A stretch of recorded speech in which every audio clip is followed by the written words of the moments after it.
you still do your midnights? No.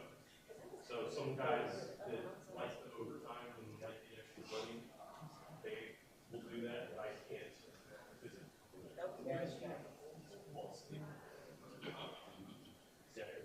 On midnights, we work 10-hour shifts.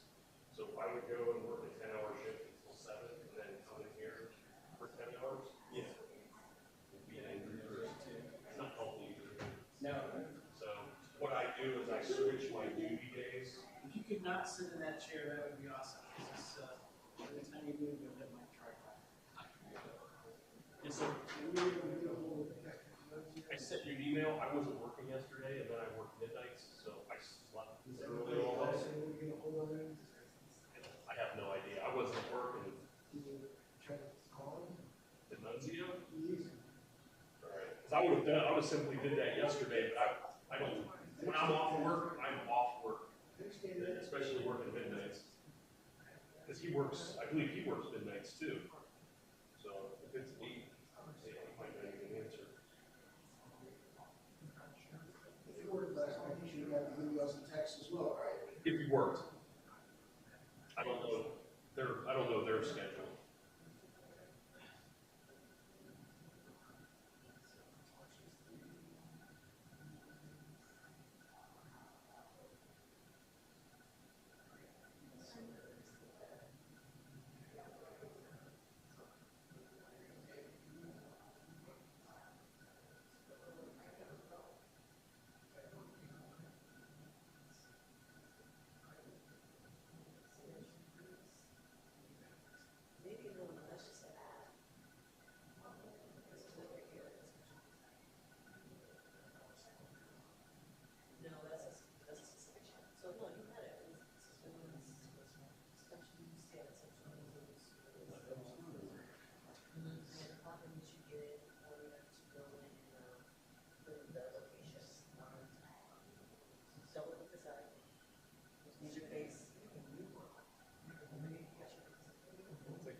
The best part. I don't know if anybody else thought that. I don't know. No one really told me much.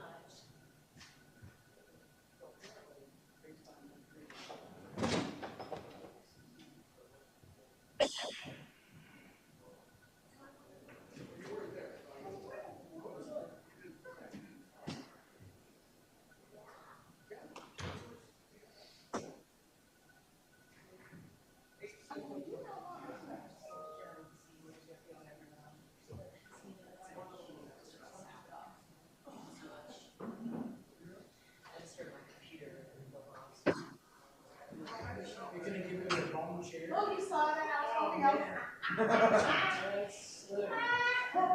That's what he is for not being here. Yeah, those guys show up early. Yeah, that's what he is.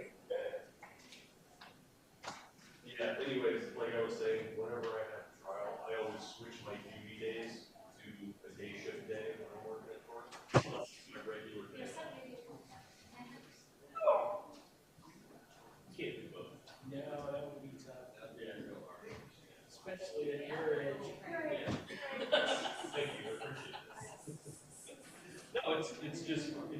it's near impossible.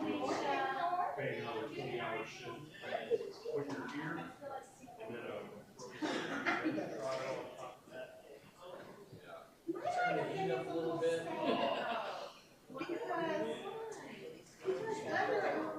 Yeah, I don't think caffeine.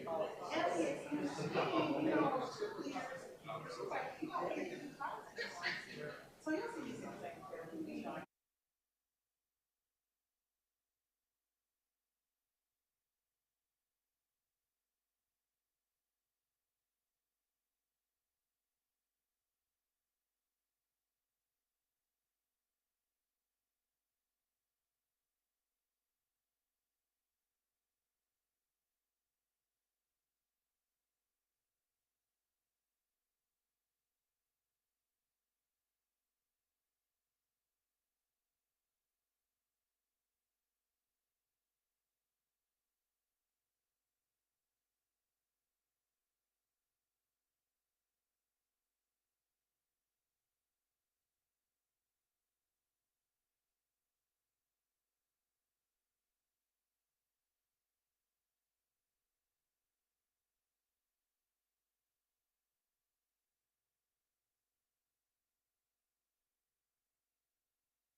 think I may have laid it down then. You did not, but I will ask him. Yeah, we found it, Check that folder, I think you might have put it in that front folder. it's not. That one. I saw you do something. It's not. Not in there? I haven't looked at this since all the other, no. Can you check the bill checker and then back at the office? Do whatever you say, boss. Right now, and see if you can check the desk. Well, if it is, we need to check them. Thank you. Always up. Always up. I can make it look like that, though. Yeah.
first time, but not like it.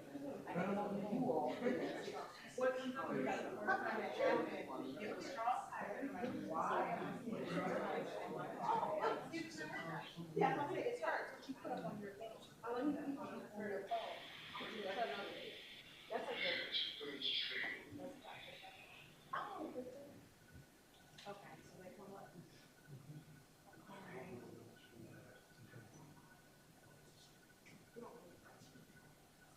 We should probably go through all these things. We were going through it.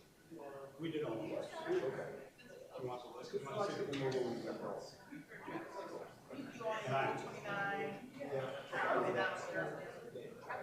You got some.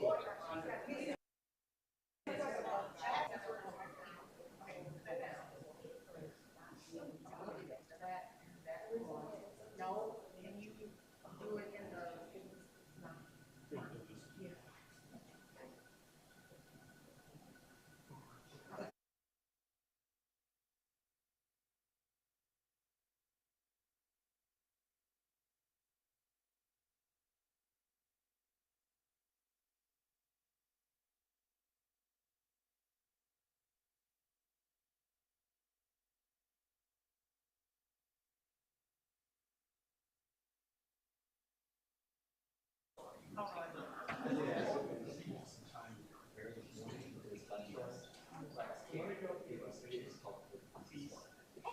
Grab my phone.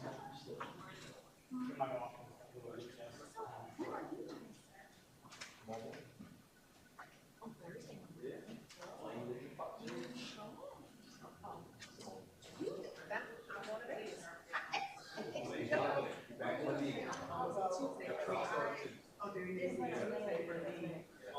as long as Milton doesn't turn left. Yeah. Doesn't look like it's turning left. Yeah. Have you ever been? I've been.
All rise, please. The Summit County Court of Common Pleas is now in session.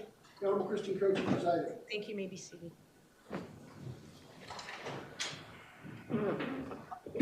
All right, Mr. Nixon, the state of Ohio having arrested last Thursday morning, the court did adjourn in order to handle another criminal matter which resolved itself yesterday. So we're back today for resuming the trial.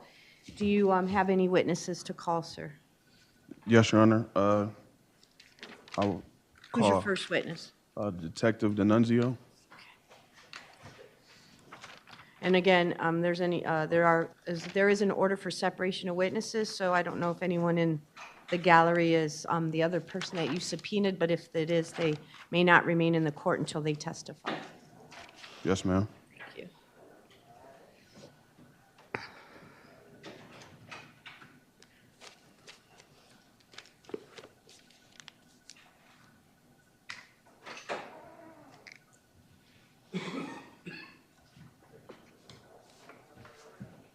Do you solemnly swear or affirm to tell the truth, the whole truth, and nothing but the truth, so help you God?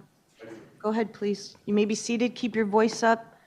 Make sure that microphone is, the light is blue, please. And then if you'll just keep your voice up, speak into the microphone. All right, Mr. Nixon, you may proceed. Good morning, Detective D'Annunzio.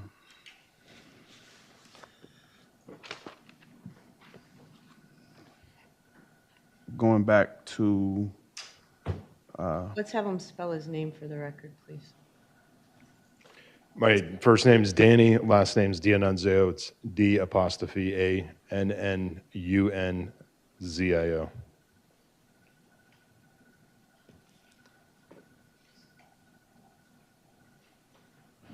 And for the record, can you state what it is you do as far as your career? I work for the Akron Police Department. I'm a crime scene detective. And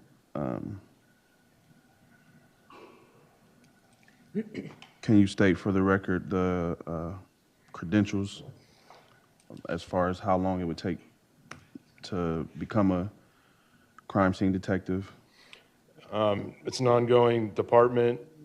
I probably have close to 300 hours of just training through APATA. Okay, and can you state what your job description would entail? Our main focus is to supplement case detectives with collection of evidence, analyzing blood spatter, body decoms, just really assisting anything that the case detective needs. Okay, and taking you back to July 25th of 2022, were you one of the detectives that investigated the crime scene? Yes. Can you state for the record what type of crime scene it was? We received the call that it was a shooting and that a female was shot and being taken to the hospital. We weren't sure of her status at that point. Okay, and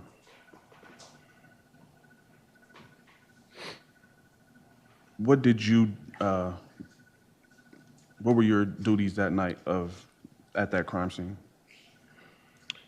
Duties were to photograph the scene, collect evidence, and to do a crime scene sketch, which involved a 3D Faro scanner.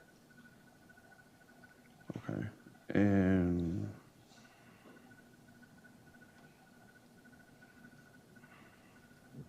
how many crime scenes would you say you've, in your career, have you investigated? Up until that point, Yes, sir. I've been a police officer for 12 years, so anybody can investigate a crime scene on patrol. We also do investigations, but I think at that point I've been in that crime scene unit for a couple months. So it's safe to say you are you take your job serious and you're professional at what you do, correct? Sure. And so I guess my question would be on crime scenes pertaining to evidence and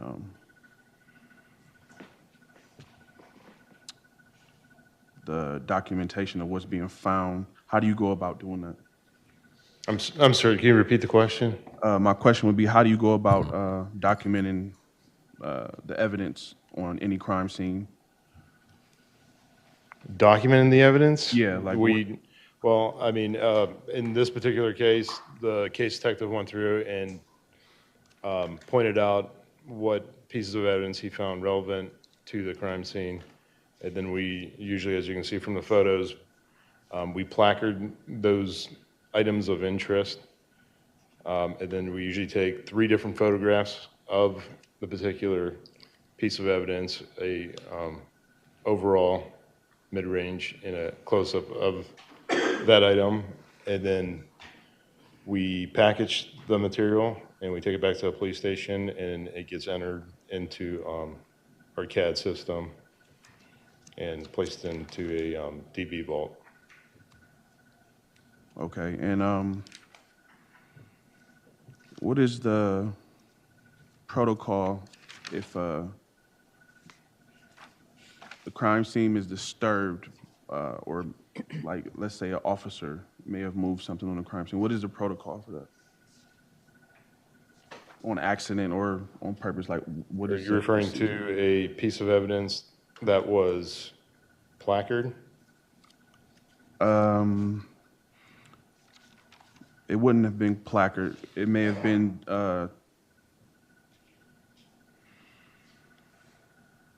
something on the scene that was looked over or not considered relevant evidence to the actual case. And if it was moved by you or either a person other than you investigating the scene, like what is a procedure? What is a protocol for? If it's not considered a piece of evidence, if we do notice that a piece of evidence has been disturbed, then it is documented. And going back to that night, had there been any documentation of anything being moved? Not to my knowledge.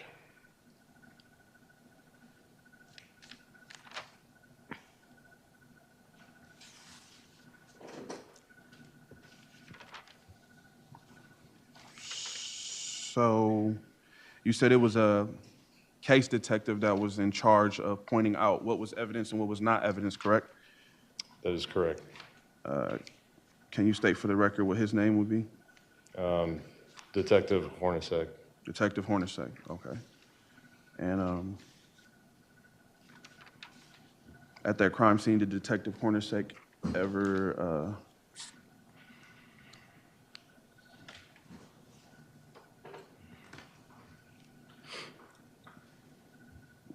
was there any information given about weapons other than a gun? No, just whatever was placard. Are you the one that placed the placards?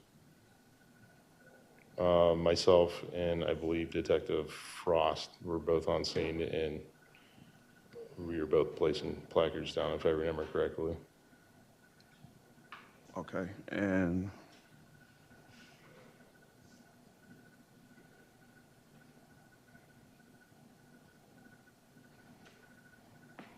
have you ever accidentally moved evidence before on scene? Objection.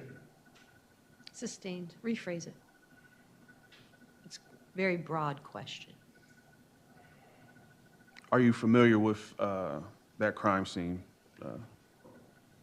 Even though it was 2 years ago, are you still familiar with what you took pictures of? Yes. Would you be familiar with placard 7? I believe that was a cell phone.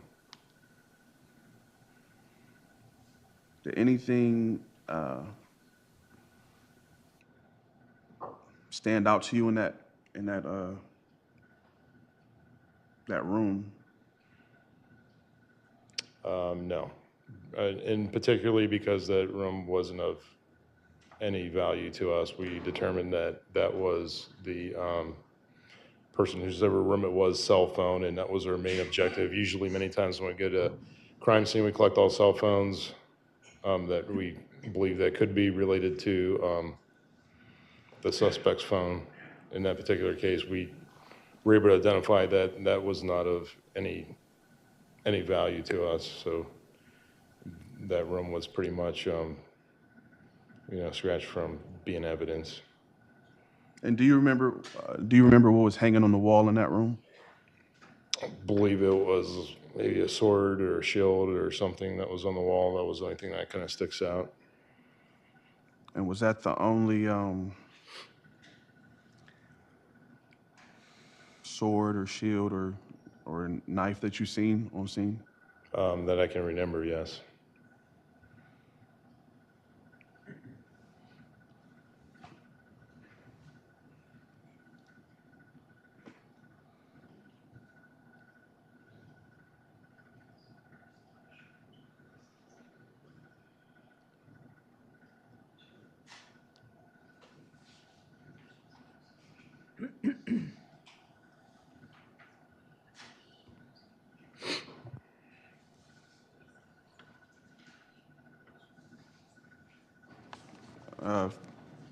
I would like to show you, You got to turn it, you got to set it all up. Show the prosecutors first what you're going to show them. Just hand them across the table.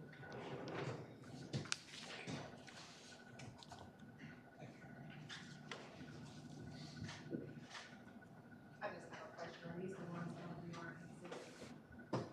No, I think they're marked defense exhibits on the back. Oh, so there's that. The power is on the projector. Just need to change the screen here.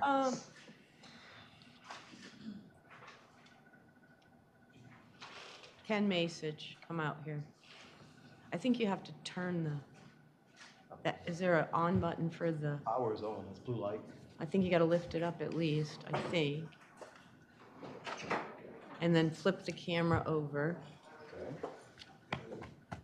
And then, Power is on. Yeah. and then I have no idea.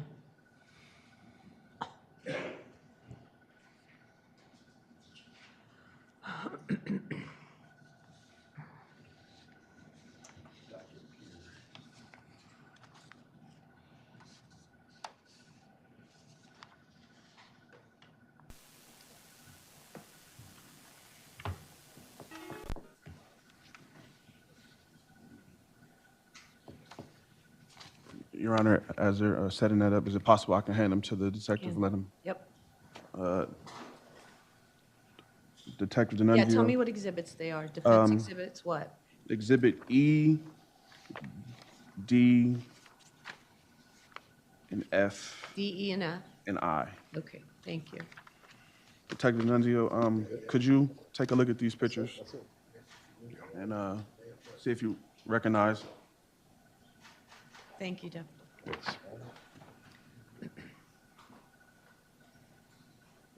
Okay. That's good. Yes, sir. Mm-hmm.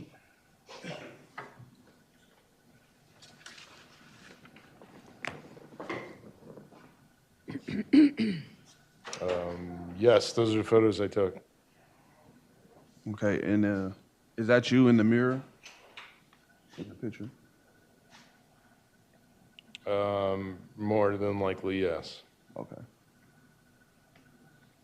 And do you see the object under the blue basket?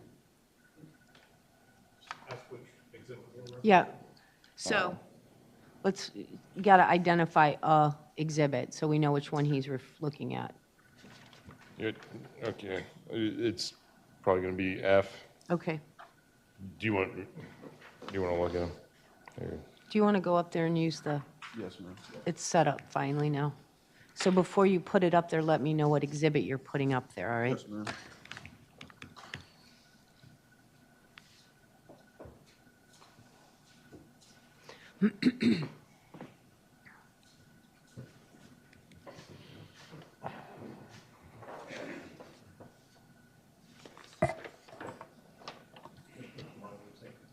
Yeah, the monitor's on a swing arm. So the first exhibit I would like to show you, Detective D'Annunzio, would be the Exhibit F.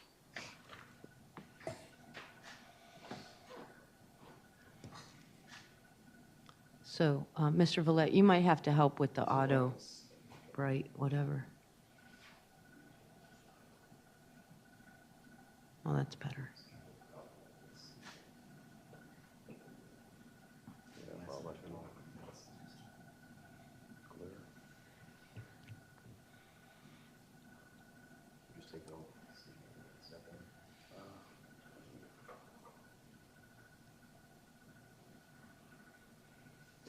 Yeah.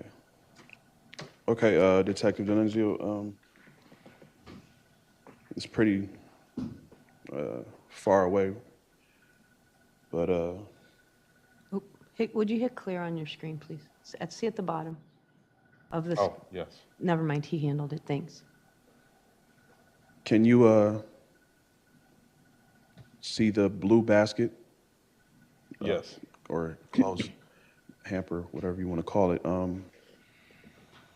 And there's an object under it. Can you see it? I guess it's laying on top of that. The blue basket is laying on top of that object. Can you see the object? There's a lot of stuff over there, but yes. Okay, I'm going to zoom in for you.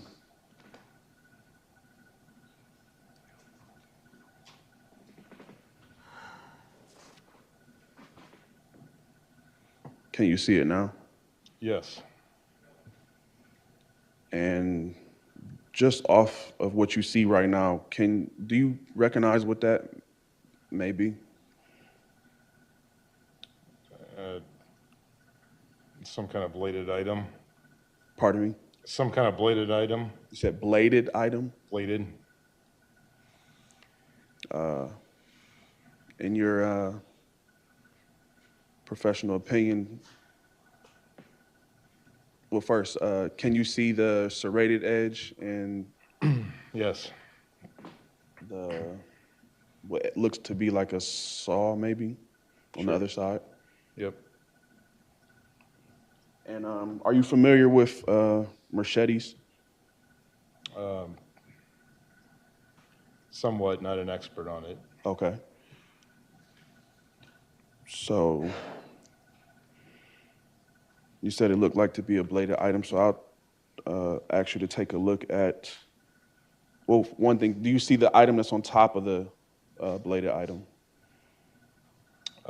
There's something there, yeah, I can't make out what it is. Looks like a cylinder type shape. Water bottle, cylinder or something, yes. Okay.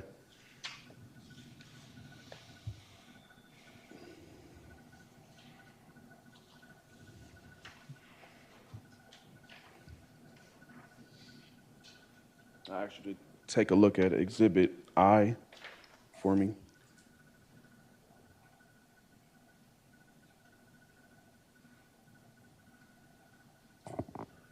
Can you identify what you're looking at? A large knife, machete of some sort. Okay. And do you see the serrated edge as well as the saw on either side? Yes. In your personal opinion, would that match what was in your picture? Objection. Sustained, rephrase. In your personal opinion, does it look familiar or does it look similar to what was in your picture? Objection. Overruled, you may answer. Similar, yes. And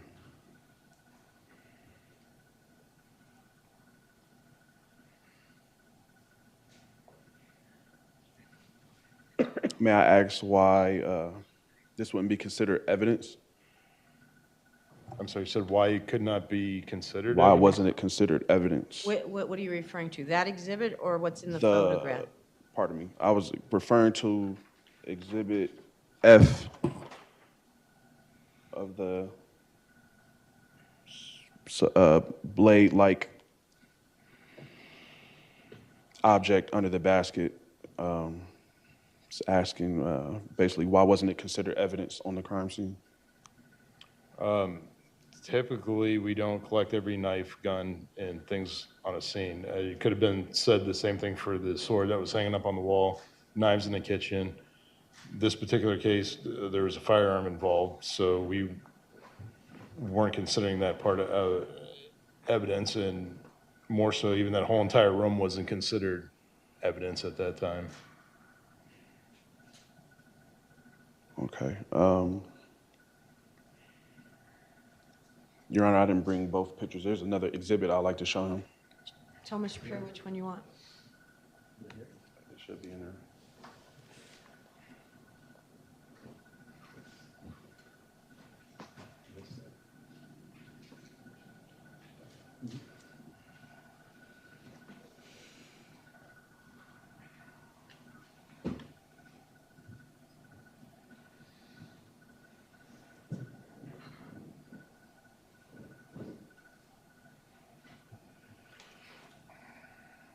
Actually, it's not in this stuff. Step over there.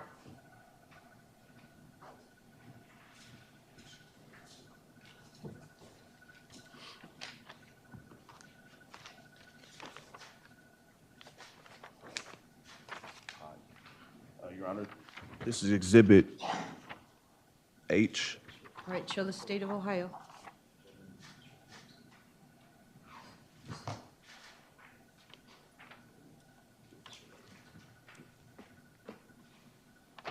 Detective D'Annunzio, can you take a look at this picture for me?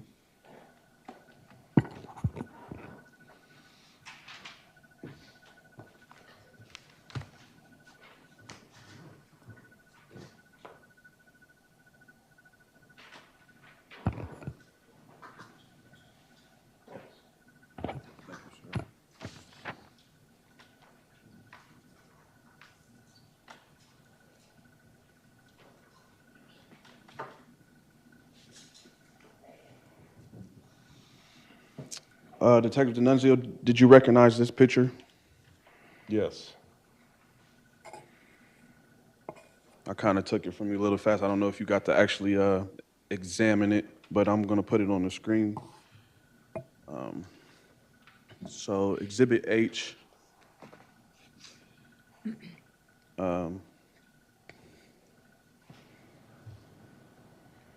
Is it safe to say that this is another angle of the same picture at the same, around the same time?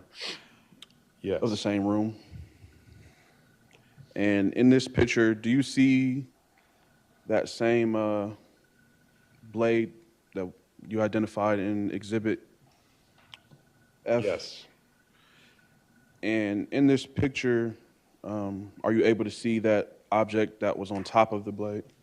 Yes. And do you see the direction in which the object is laying on the Yes. blade? Was that a yes? Yes. Would you happen to know how that was moved? I do not.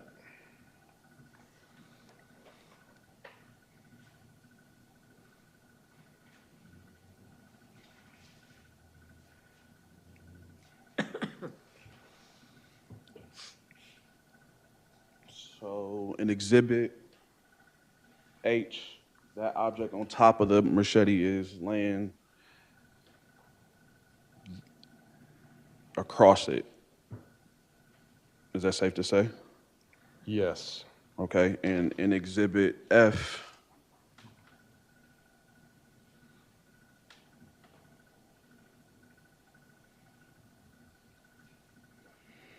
that same item appears to be moved. Yes. Do you know how that would have happened if you're the one in the picture? There's several contributing factors. One, I don't even know what the object is. So if it's an empty can or plastic bottle, the back sliding window door was open. If it's a lighter item, maybe wind could have disturbed it. If you also go back to Exhibit F, there's also cat food right next to it. Many times we'll store animals in rooms that are non-evidentiary. So that could have been a factor too of the cat going over there to get the food. It's a possibility that an officer could have been, even myself, bumped into it while taking photos.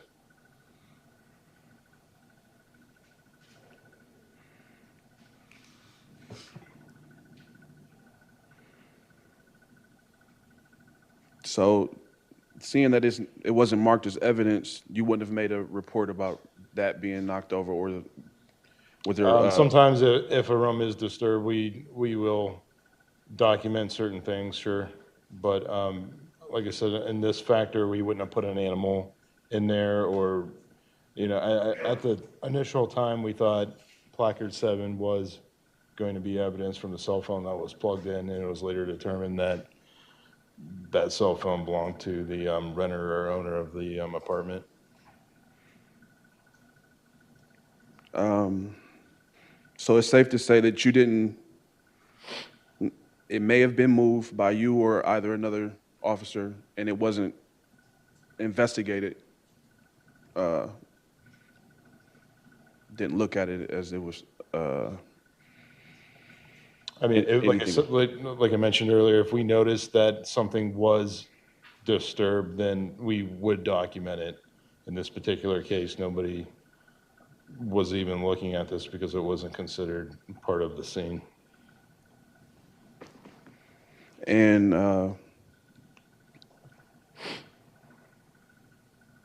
you stated that it was a shooting. That's what was told to you by the lead investigating detective, correct? I think initially it was the officer on scene, the sergeant on scene, Sergeant Casto.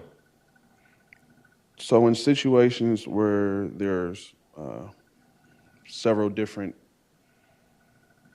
in situations where there's evidence or what could be evidence scattered around an apartment or a home, you guys don't make case notes or anything like that, like document it in any type of way? Seeing that you don't know what actually happened yet because you're still investigating it. I'm not sure what you mean referring to when you say case notes. There was a report that was done, and each photo was documented to the best of our ability for the time. What I'm saying is, if you were to walk into a room and there's a knife or something laying on the ground, wouldn't you have wrote it down and identified it, even if it wasn't to be used or identified as evidence of interest in the case? It would still should be documented, correct? No, like I mentioned, there's a sword on the wall, as you can see in one of the photos, and there's also kitchen knives. To go through everything inside of a house and pick out things that aren't relevant is not something we typically do. Like I said, this particular case, I believe the incident happened in the south side living room, so we documented the evidence there. Okay. Now, you state there's stuff like kitchen knives, sure, and drawers and stuff like that, or in a dish rack or some sort, maybe even in the kitchen sink, but you didn't strike this as odd that, or anything of interest that is laying on the floor under a basket in plain sight, not hanging on the wall. It's I'm sorry, what's the question? Do I find it? Basically, you didn't find that as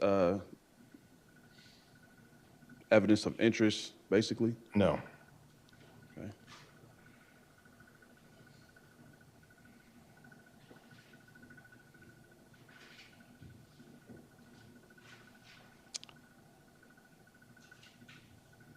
So if you don't know what happened, regardless if your investigating officer tells you on scene, like, okay, it was a shooting, and you don't know what happened, wouldn't this still be along the lines of investigating?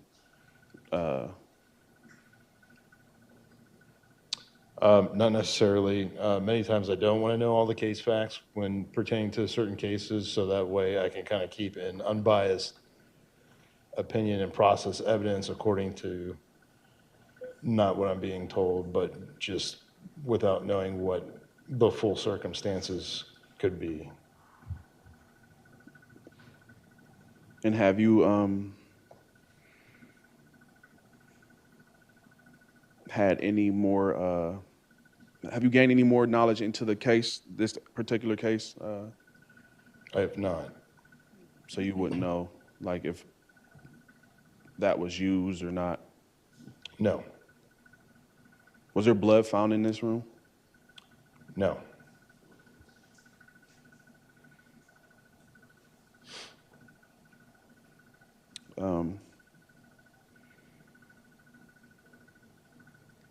But it's safe to say that this is a blade-type object, correct? Objection. Basis? Speculation, opinion from there. If you know it, if you know, or you can surmise what you believe that is, you can answer. Overruled. I believe I'm sorry, can you repeat the question? In your personal opinion or your expert opinion, is it safe to say that this is a blade-type object? Yes. Objection. Overruled. Did you answer? Yes. Okay, thank you. And is it safe to say that it, although not identifiably matches Exhibit I to the T, but it does have a resemblance of the serrated edge and the saw, correct? Yes. No further questions. Thank you, Mr. Nixon.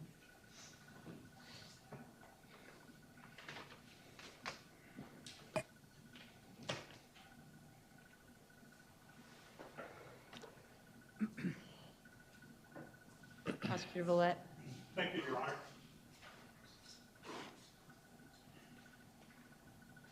Detective.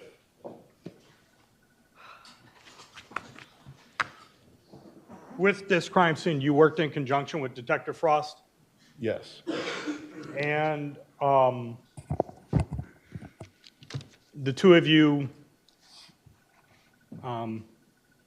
documented through video and photographs what appeared to be relevant evidence Yes. to the best of your abilities. Yes. And that was based upon information provided by the case detectives who were on scene? Yes. And to clarify, this was a shooting in the main living room and not in this back bedroom? Correct. And the information that you were provided was the persons who might have come through this room came through the front portion of that room to exit the side door, the side patio door? The north side door, yes. And the reason for placard 7 in these photographs was to document that the phone that was found in that room, in that portion of the room? Correct. So this room itself was not the physical crime scene as far as where the shooting occurred? Yes. Objection, Your Honor. What's the basis? He's merely speculating. The detective does not know where the actual crime has happened. Seeing is that it was still under investigation at the time. Noted and overruled. I mean, it's based on what you were advised of when you arrived at the scene. Yes. Detective, is that correct? Yes. All right, overruled. You may answer. You mentioned there being a cat. Yes. Do you remember this cat? I do. And you mentioned that in doing your work, you would have to move the cat or lock it in different rooms? Yes. So this item that we saw moved, could it have been moved by the cat? Yes, especially since I noticed just from the photo that was brought in Exhibit F, I believe, that there was cat food right next to it. And then this bladed object that you were asked about. Yes. By the photo, it appeared that it was under a lot of other stuff. Yes. And based on the information you were provided, it did not appear relevant to the shooting itself. Right. Yes. And if it had appeared relevant to document whatever this object was, would you have had to have moved those other things to safely handle that object? Yes. And have just a moment, Your Honor.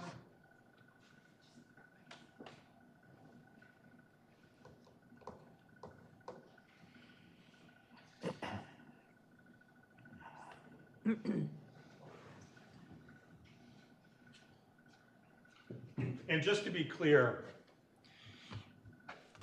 while you're provided information of, say, locations to make sure you take photographs of, you were not provided detailed case facts prior to this, and you're documenting things, correct? Correct. And that's so as to not influence how you photograph items Yes. and otherwise document their appearance? Yes. Nothing further, Your Honor. Any redirect, Mr. Nixon? Yes, Your Honor. You stated that it was a household cat. Yes. Are you sure that it was a cat? Yes. I believe when we got on scene, I was told that there was another animal inside the house, such as a dog, that was removed prior. No further questions. You may step down, Detective. Thank you. Call your next witness.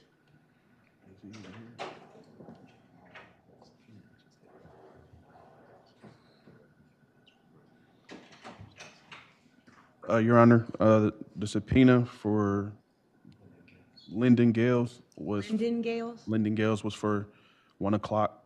Okay. So we're not sure if he's here. If Well, it is only 5 to 11. Sure, thank you.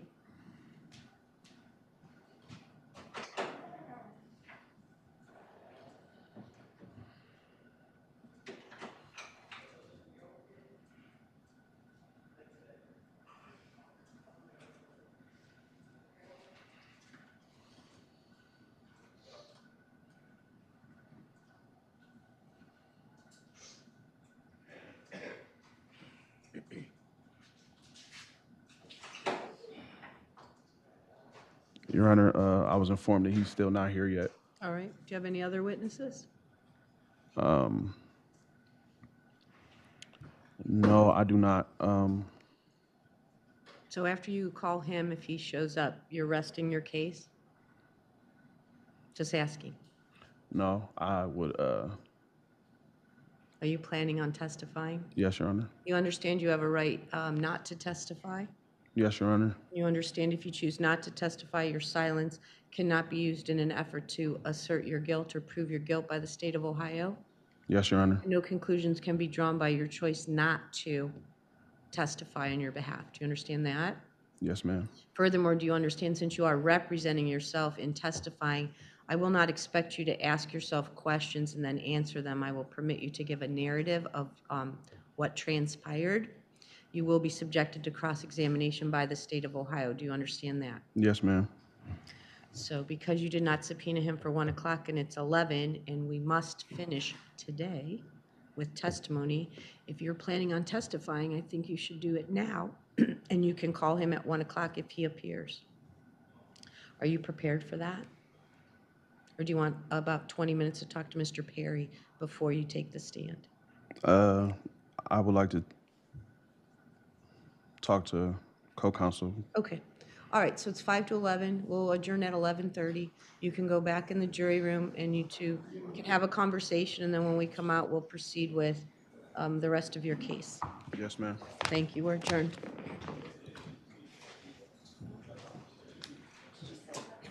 I did say that. I know, I added. It's okay. I added.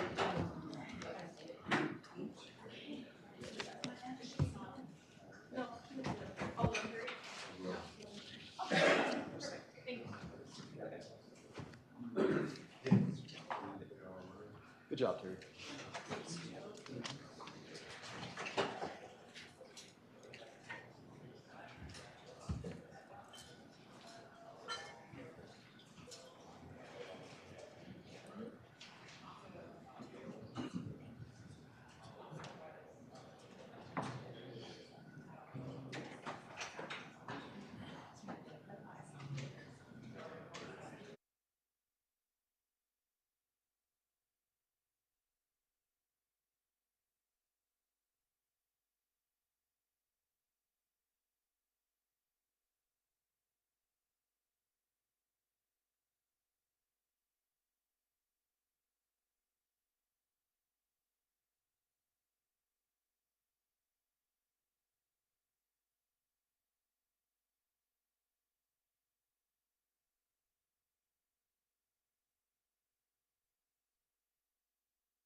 Thank you. You may be seated.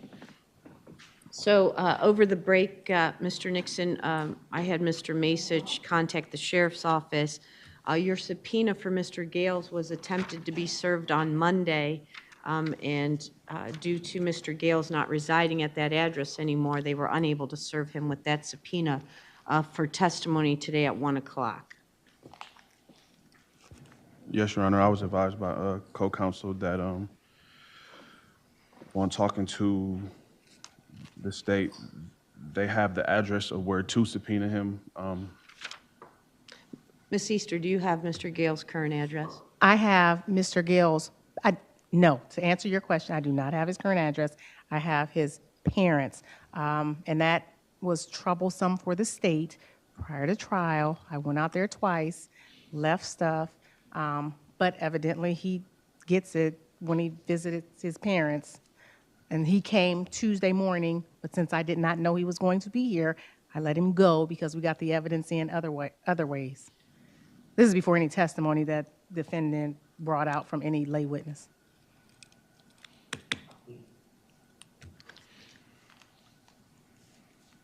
Give Mr. Masich that address so he Sure. can have them go out and serve a subpoena today.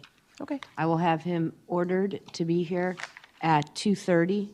If he's not here at that time, Mr. Nixon, we're going to proceed.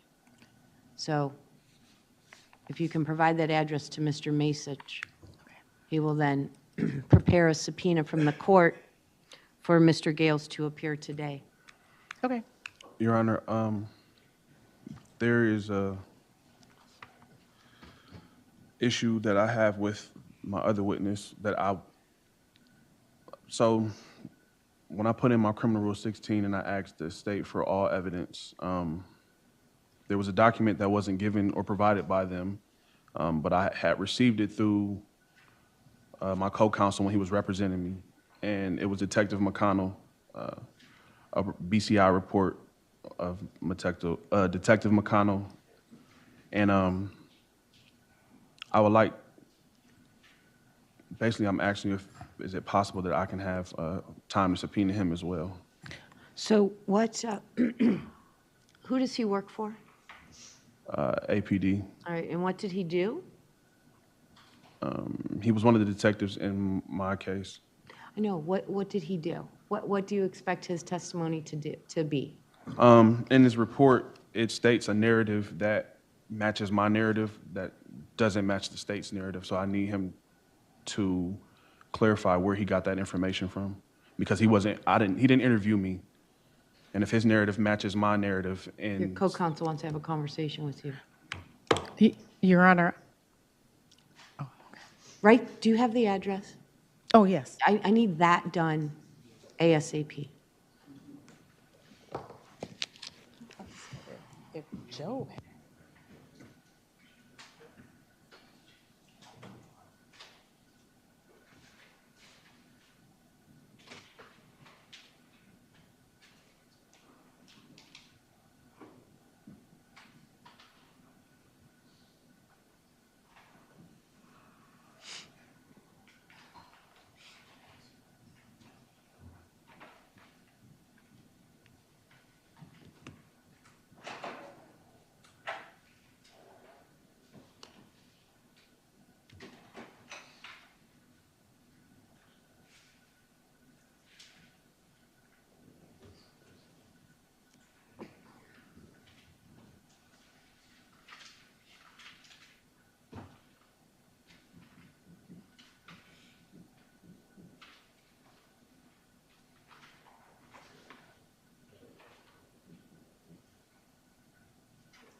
Your Honor. Hand it to one of the deputies and let me see it, please.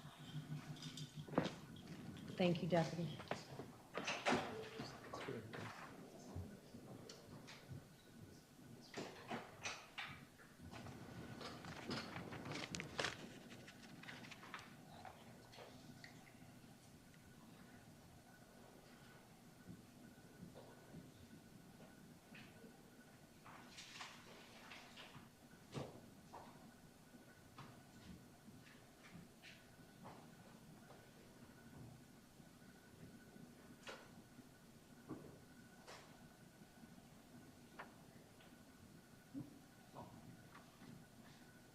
So this is a submission sheet to BCI regarding items that were placarded that they're asking BCI to evaluate or test. The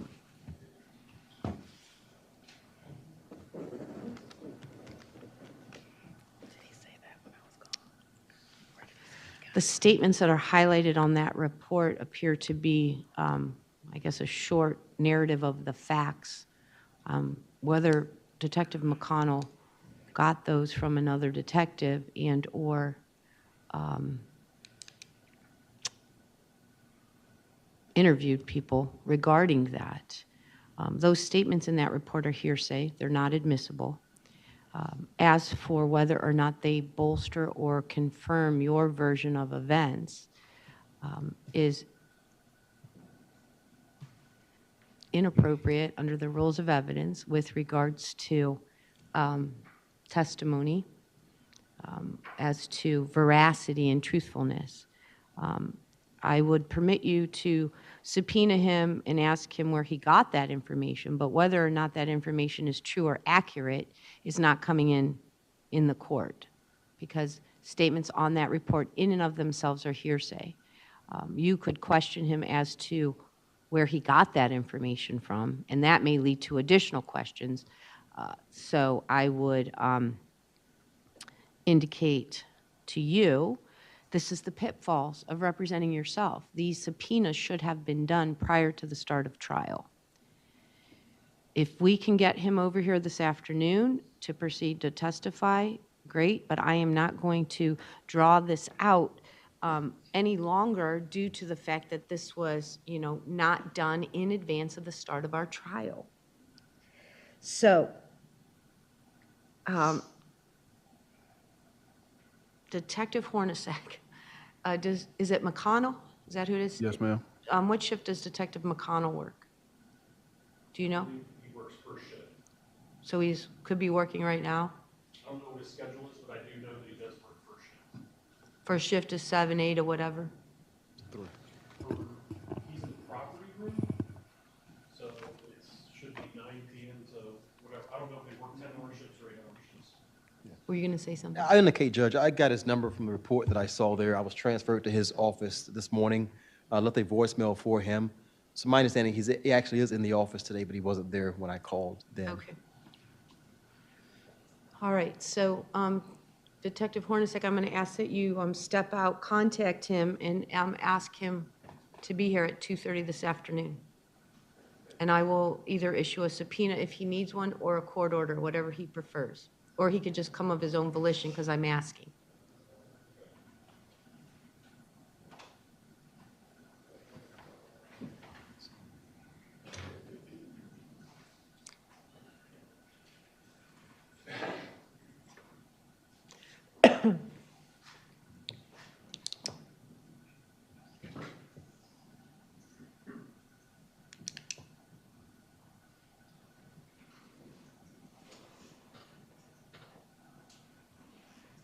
All right.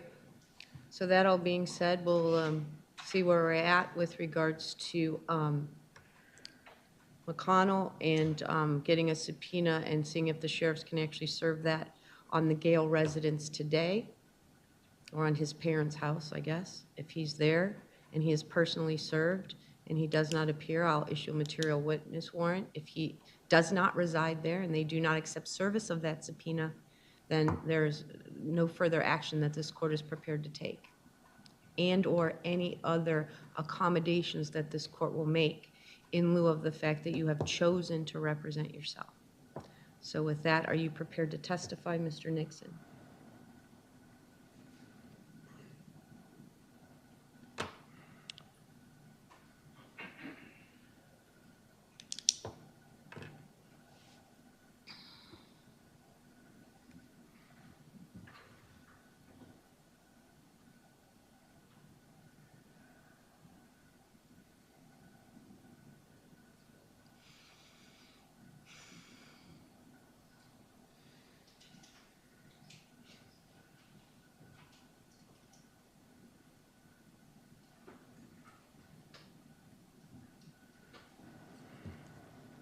Your Honor,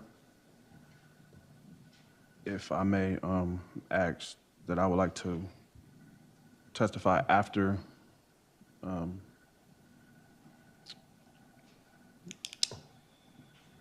we get notice if the witnesses are coming or not.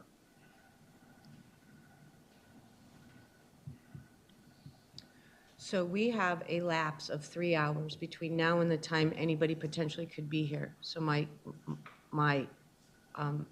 request, I understand that you, how you want to proceed with your case, but I will indicate to you this much. I am not a jury. I can parse out evidence and testimony. And so I am going to indicate that if you intend to testify for yourself, which you're not required to do, you are expected to do that now. If somehow the testimony of either of these witnesses, if they show up, adds something, I will let you retake the stand to address those issues. Yes, ma'am. So are you choosing to testify? Yes, Knowing ma'am. that you do not have to? Yes, ma'am. All right, and as I indicated, you are not expected to ask yourself questions and then answer them. You may give a narrative. And Is then, it- are you going to be using the technology, or are you going to just refer to exhibits? Let me use the. I'm still going to have you sit in the witness stand. Mr. Perry will help then. When you need to look at an exhibit, he'll put them up on the monitor.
Raise your right hand, please.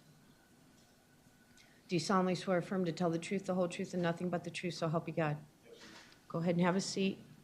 You know what to do. Keep your voice up, speak into the microphone, and then start with telling us your full name and spell your last name. My name is Quinton Valdez Nixon. Quinton Valdez Nixon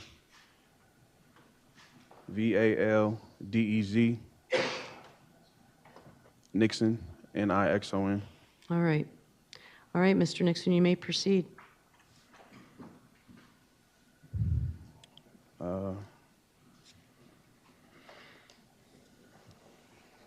Basically, today I'm testifying on my behalf as into the events that happened prior and at the time of the incident.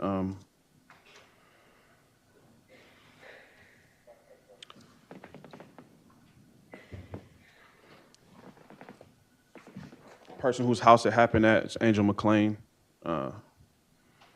She had a roommate named Ron Crew. I've known Angel McClain for at least 3 years. She was dating an uncle of mine. I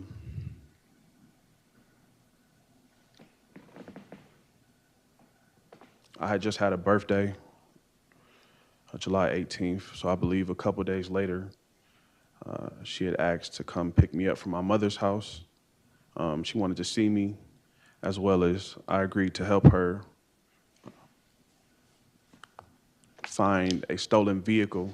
I believe it was some vehicle that her ex-boyfriend had stolen, a white Nissan Maximum with tinted windows. She picked me up with a friend, seeing that she didn't have a vehicle. We went back to her house, and that's when I had met Adam Wright, I guess he was there.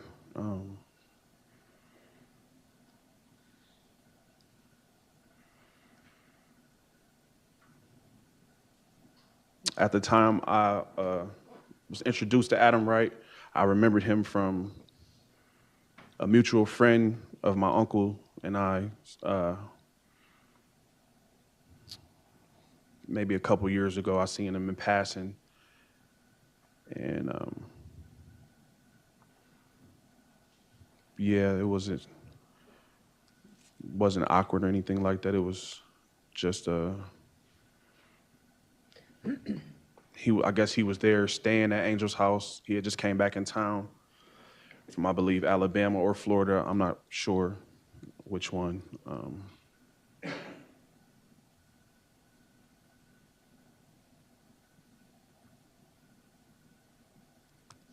At the time, I didn't know that he was Angel's ex-boyfriend.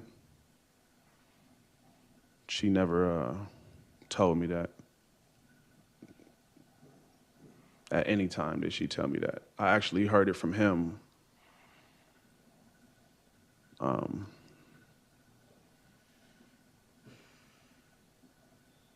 I guess he was on the run or whatever.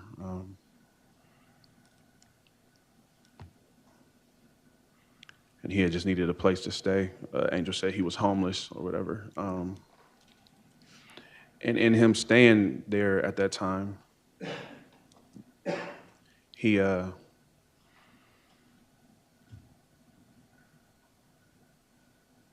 guess rambled on about why he was back and a situation with him and his I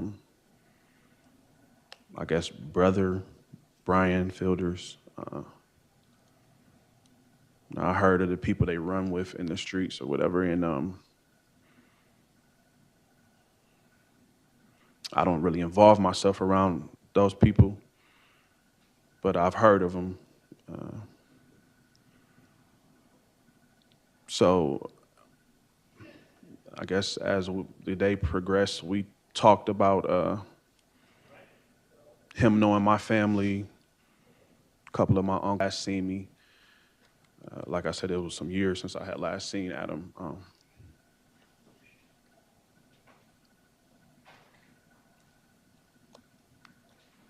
He seemed cool. He seemed down to earth. Wasn't any problems or whatever.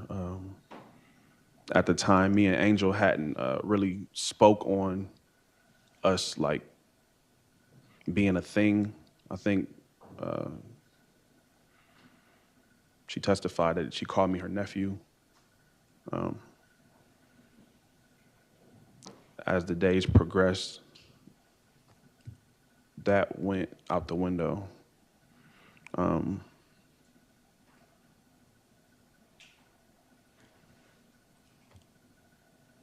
Prior to the incident, a day before I was introduced to Brian, me and Angel had drove Adam to, I guess, mend the beef with Brian. We drove Ron Cruz's truck, 'cause like I said, Angel didn't have a car. In the couple of days that I was there, I was helping her look for it. We would go to Tap Tap searching for it. I guess she had testified and said she had made a report about it, which I didn't know any report about her car being stolen. It was just me helping her out, you know. And,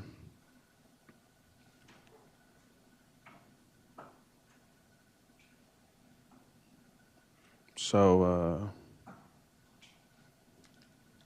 Adam had asked us to take him to Brian's house. And at the time, I didn't know, never been there. I don't know Brian. I'm not really a friendly kind of guy, but people like me, if that makes any sense. So we drove him out there, and on the way there, Angel's like bugging out, saying they're gonna kill him. I don't think this is a good idea. And around this time, this is when Adam is telling me like, yeah, it's my guy, but I stole his car, went to Alabama. Me and the girl fell out who we had the car, and the car got lost. And I guess a picture of Brian's kid was in the car.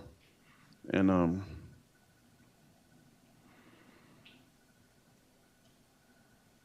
I guess that's where the beef started between them two. And because I guess Adam stated that Brian felt like he stole from him, or something of that nature.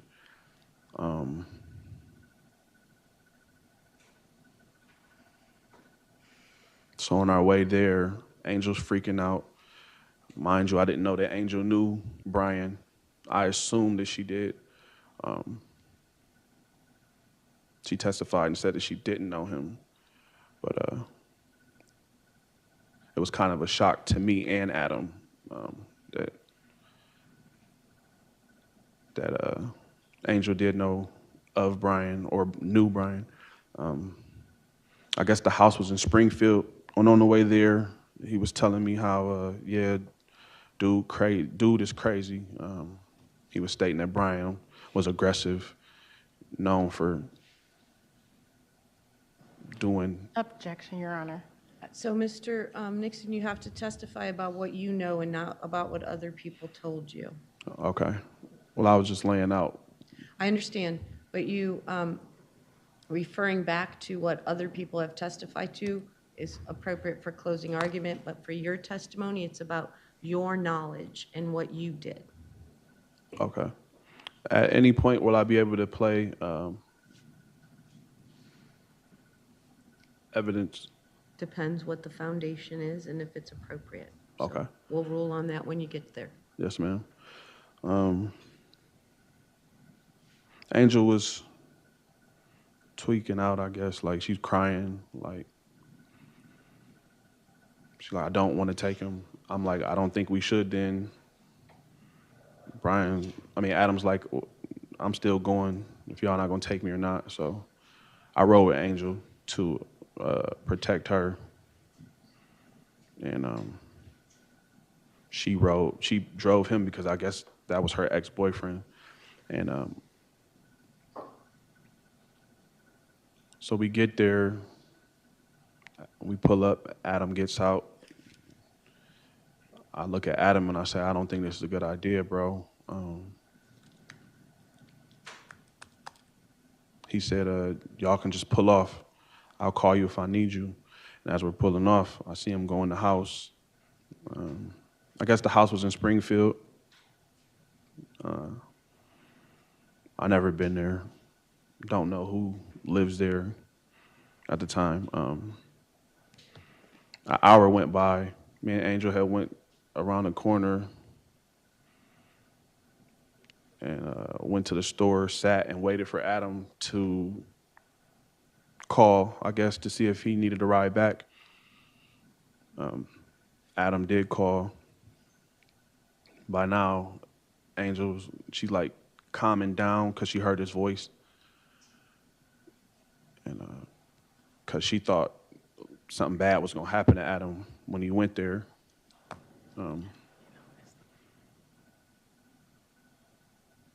So Adam gets back in the car.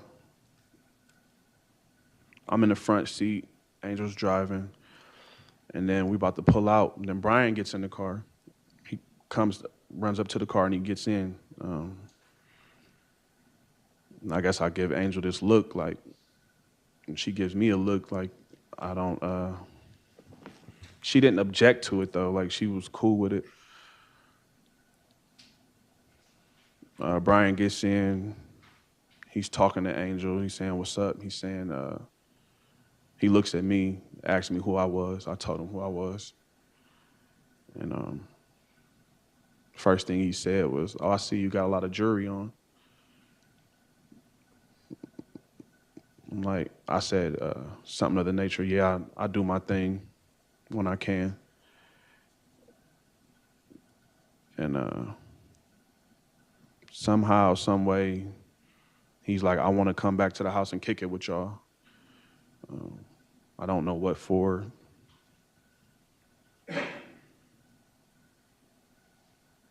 no one objects to this. Adam didn't object to it. He seemed cool with it. We hadn't talked if they squashed the beef or not. So it's like, I guess, on assumption, if you cool with him coming back to the house with us, everything cool. So we rode back to Angel McClain's house, and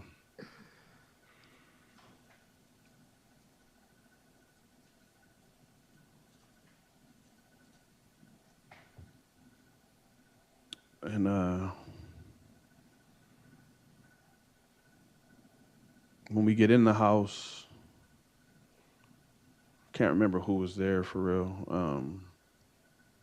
I don't know if Ron and that girl Ashley was in the back, but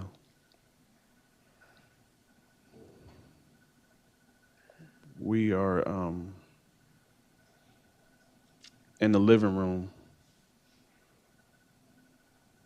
Adam sits down. Angel's running back and forth doing something. And Brian's attention, like, it just locks on me, kind of. And I guess he's, like, trying to feel me out. And so we get I wouldn't say we were friendly, buddy, pow, pow. It was more so like, oh, yeah, I do this. Oh, yeah, I do that. And that's when he brought up that he rapped, or he had a music deal of some sort. He was showing me on his Facebook on my phone. He asked me for my phone, and I gave him my phone, and he pulled up his Facebook. And a mutual rapper that we both know, I guess he had a record deal, but he was telling me how he was always in trouble, and the label wanted him to stay out of trouble, this, that, and the third. And then it went into us freestyling, which is just rapping, turning on beats and just rapping, basically. And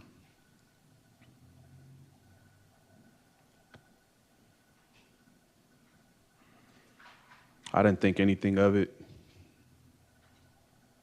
Angel kind of left me alone with him. Adam's in the living room, not paying attention to us, which was weird because you just said that this guy, you thought he was going to, well, Angel thought he was going to kill you or whatever, and y'all had beef or whatever. So at this point, his attention is on me. And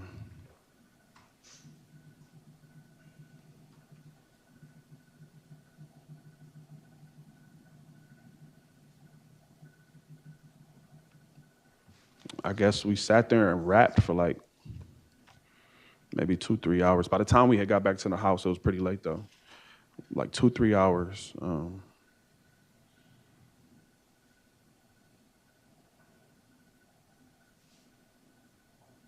So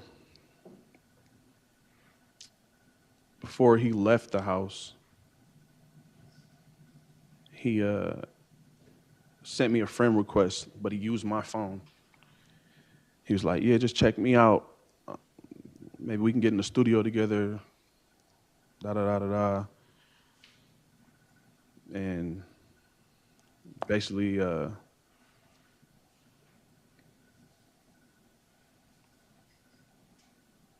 trying to get cool or close to me, as I seen it, now that I look back on it. He ends up leaving. I end up checking on Adam. He was asleep on the couch. Brian leaves. I'm not sure if I went and stayed the night in Angel's room or I slept on the couch. Me and Angel hadn't had sexual intercourse at this time yet, so I might have slept on the couch. And woke up the next day, and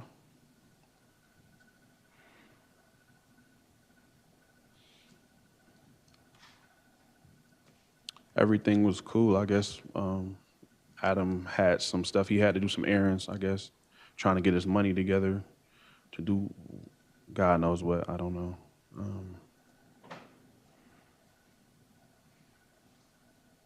Me and Angel were in her room listening to music. And I was just basically speaking to her, letting her know, like, yeah, I like you. I've been liking you. Like, some people call it running game, I guess. And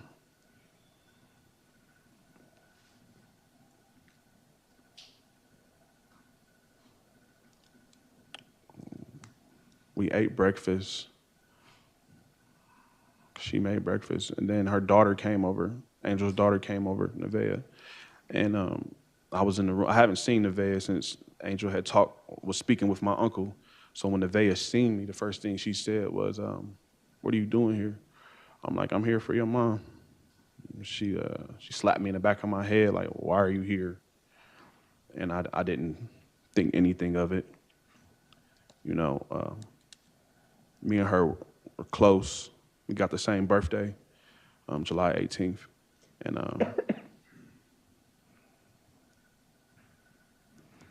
so she I can't explain it. When she slapped me in the back of my head, she looked at me like, "You shouldn't be here" type look. But she was happy to see me. And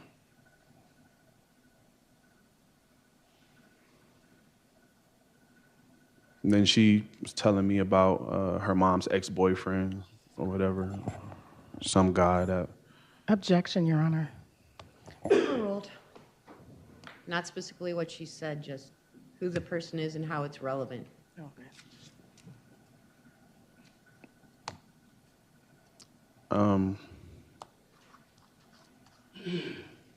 I guess Angel has a background of getting around, basically what I'm getting at. And I knew that guy too. Once again, mind you, I didn't know that she was dealing with Adam on an intimate level.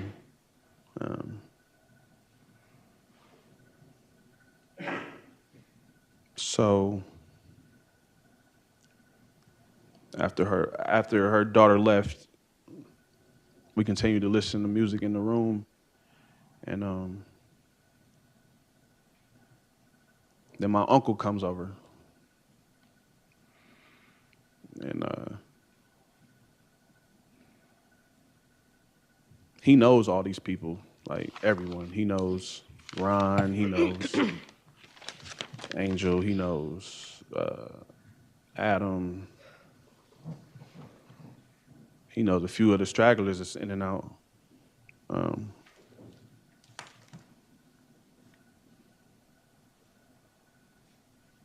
So last time I seen him, he was living with me. But I guess you could say I was happy to see him.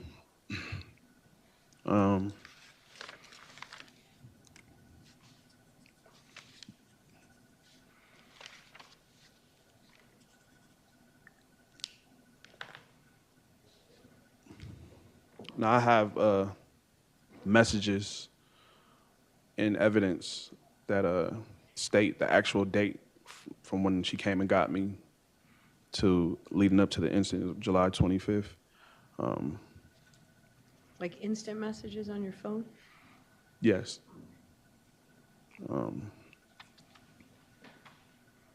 What exhibit are they? Do you have them marked? No, man, we weren't able to print them off. They're on the actual floppy.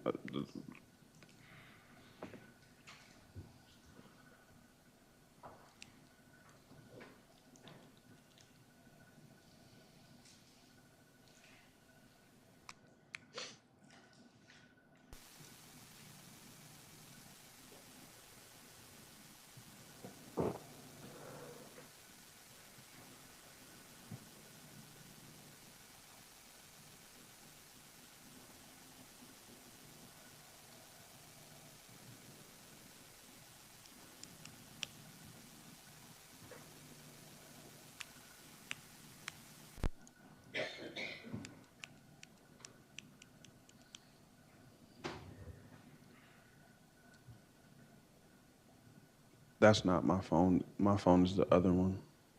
There should be another one up if you just look at the bottom. Yep. Nope, to the left. Yep.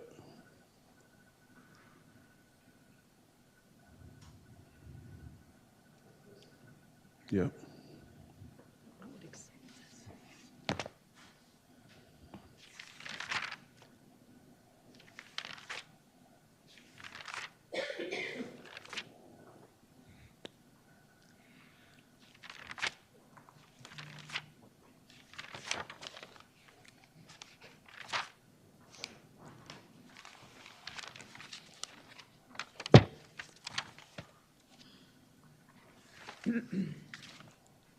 I guess while that's loading, I can continue.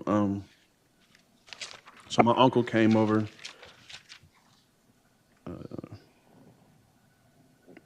We weren't on bad terms. I just wasn't agreeing with I wasn't agreeing with how he was living at the time. And I had previously tried to help him out. He stayed with me or whatever. And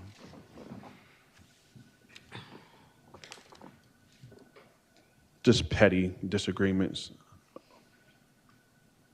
Me trying to help him.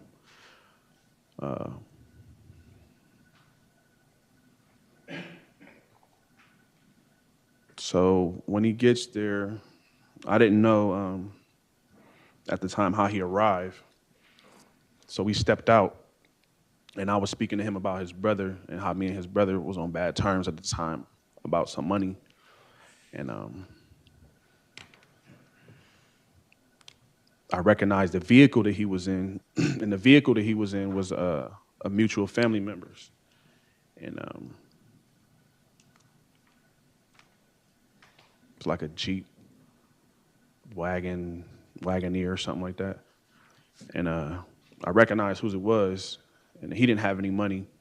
I had a few dollars on me. He was like, I need to return this vehicle to such and such. And I'm like, well, take it back. He was like, well, that's the thing.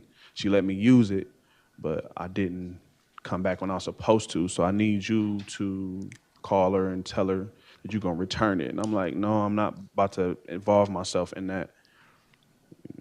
She let you borrow her vehicle, you take it back. So my uncle was like, well, I don't have any money.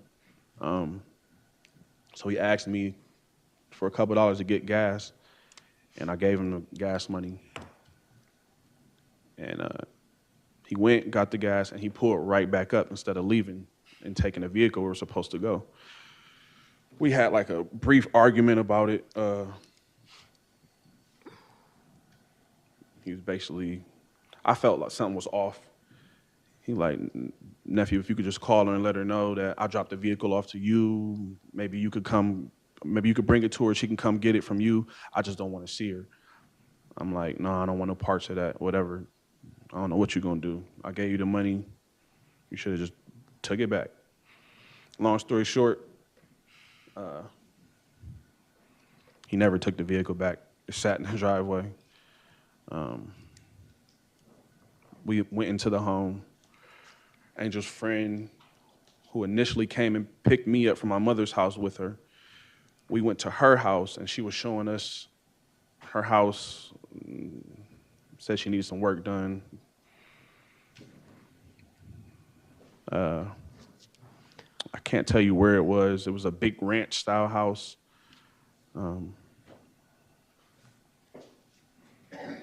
I told her I'm good with carpentry or whatnot, and just basically randomly appraising the little work that she needed done. So we ended up leaving her home, going back to Angel's house.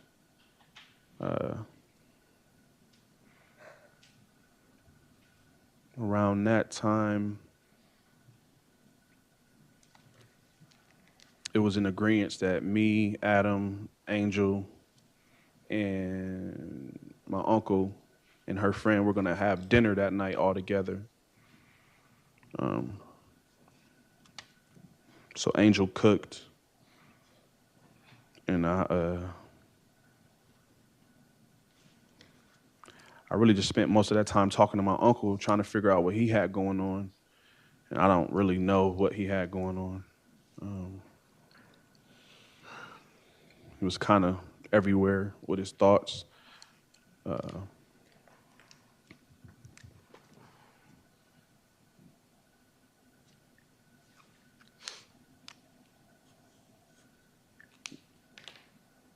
there was meth being used.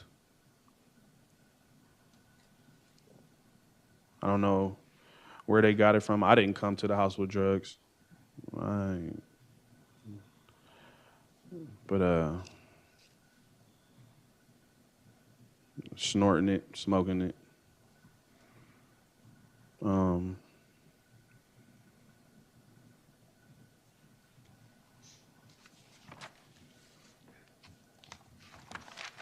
There was no alcohol.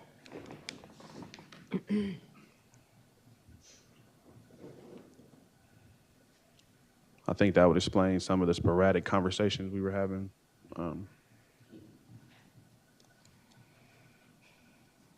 So moving forward, a few other people had came over, and the conversation about a vehicle that I own had came up. And the only person that knew that I owned this vehicle, this was right before dinner. The only person that knew that I owned this vehicle was my uncle. I bought the vehicle from his brother, and I still owe his brother a couple dollars on it. I say like $1,000. And it was an '85 Camaro. 1985 Camaro. It was street value like 10 grand right now, as it sat. And one of either Angel's friends or Ron's friends or one of their friends, he had a Camaro outside as well, but it was a newer model, T-top. And the conversation came up about my car, and they asked if I wanted to sell it. I told them no, I don't want to sell it. It has historical plates on it.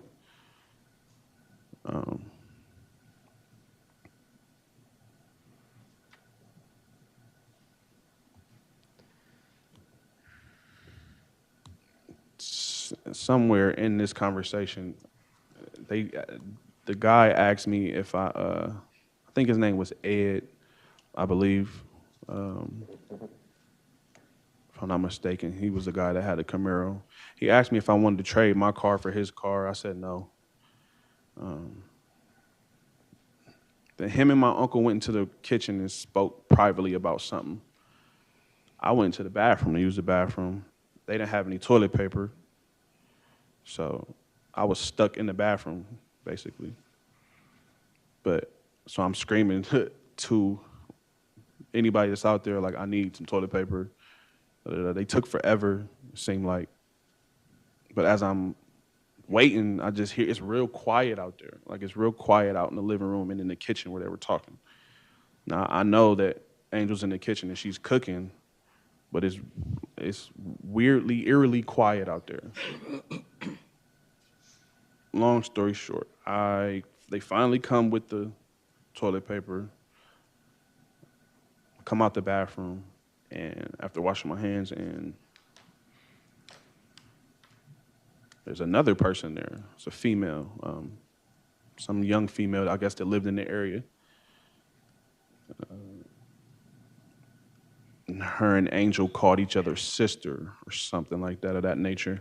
And so basically, there was just a house full of people. I guess they had traffic in and out. I don't know. I didn't live there, so I can't control people's traffic coming in and out their home. But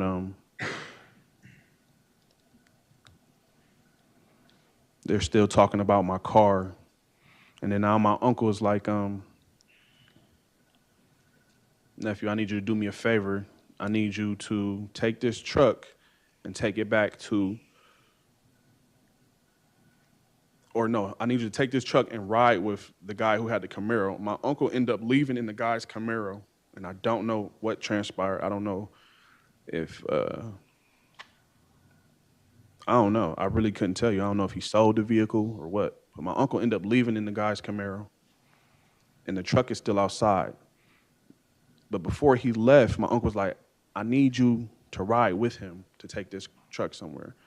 I'm like, I don't know him, and I don't know what you're on, basically. I don't know what your motive or your where your mind is right now, but I'm not getting in that car with this man I don't know. And I'm like, if anything, I'll ride with you and we can leave. He like, no, you know, Angel cooking dinner, that's weird. Don't do that. I'm like, well, you were invited too. So why are you leaving? And why are you leaving in this man's car? And my uncle ends up crying. He's crying for some reason. I don't know why he's crying. I'm asking him, what's wrong? What's wrong? He's not telling me. It didn't put me on alert, but it made me feel like, it made me feel weird. Like, I couldn't tell you, like, why are you crying? What did you do? That's basically what I'm asking him. Like, what did you do? Why are you crying? He's like, nothing. I'll talk to you about it later. So he ended up leaving in the car. He wouldn't take me with him.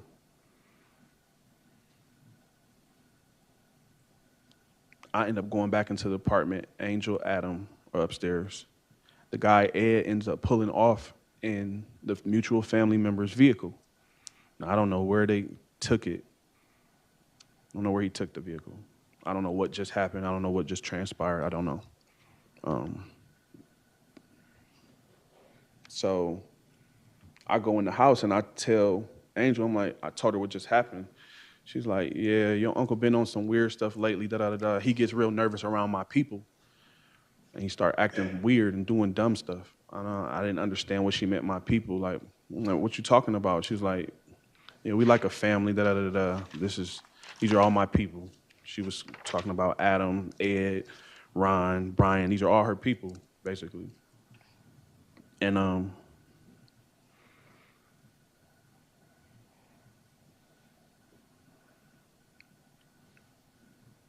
so I asked her, I'm like, so why did he just pull off in your people's car and leave our mutual family member's car out there?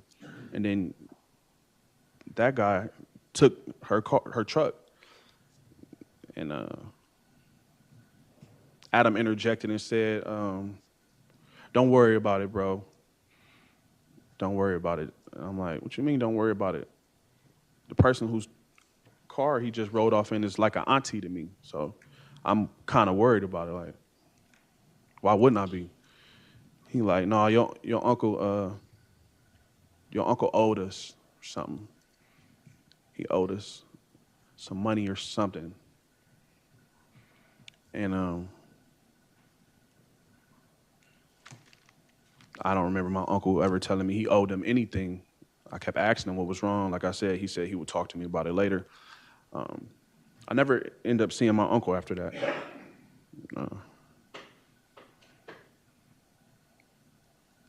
He didn't come back to the home that night. He didn't eat dinner with us. He was gone, so I felt kind of weird, but my trust basically was in Angel.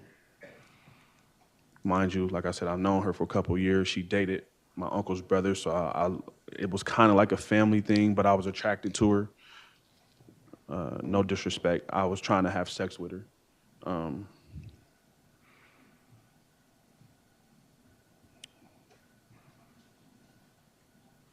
So we end up eating dinner, and Adam, Angel, and one other person, I believe the girl that was there, it wasn't Ashley, it was the girl that lived in the area. They were talking about how they were going to take a trip to either Virginia or something, and they were speaking about my uncle, like, yeah, he did good. Like, we needed that truck, basically. And I'm like, man, what is y'all talking about?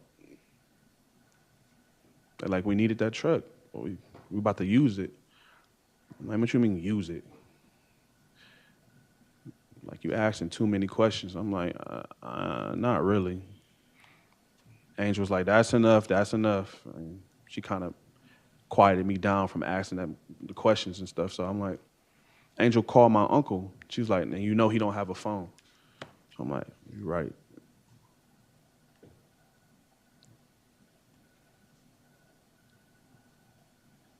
And yeah, I guess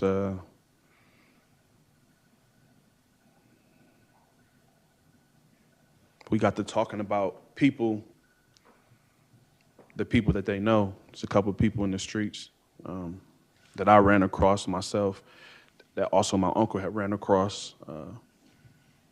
I guess there was some type of beef between him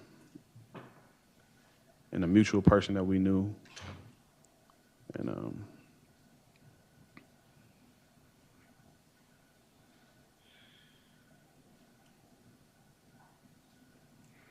just a random conversation, but it never left me because I didn't understand why they just swapped cars.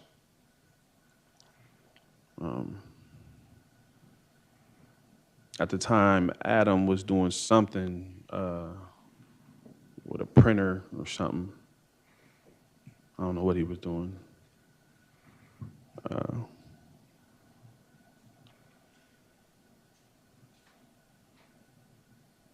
We ate dinner.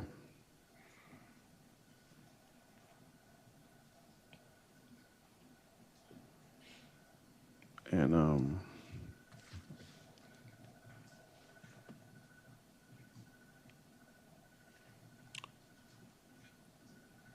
Angel was like, can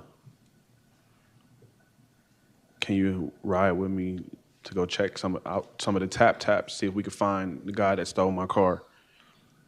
And we rode around again, looking for her car at a couple of taps. We couldn't find it. Then I believe we ended up stumbling across it at a tap on the north side. Or we thought it was her car. It was a white Maximum that matched her car, but it ended up not being her car. I went inside. I asked the people inside the place.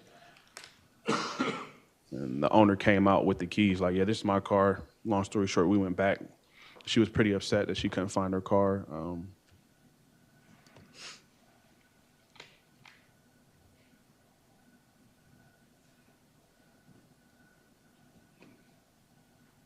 Then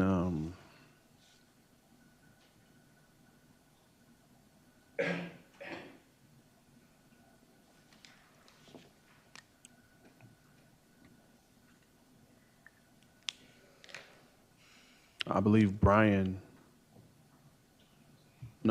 and Angel had went to the store. They had went to the store. And I found that weird because normally when you there with a woman, the woman doesn't want to leave you out of anything, especially if she's like interested in you. So she didn't invite me to the store. She said, I'll be back. I'm about to run and go grab cigarettes or whatever. And so I was in her bedroom. And mind you, I had a whole nother female that was looking for me for the past couple of days. So I was kind of like hiding my phone for real. So when she left, I got on my phone and seeing that I was getting all these messages from the other female. And I hear the door open. And then I come out, and it's Brian.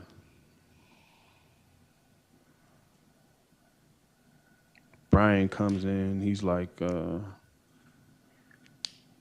don't know what you want to call it. He's like sketchy, real weirded out type, tweaking out. And he's like,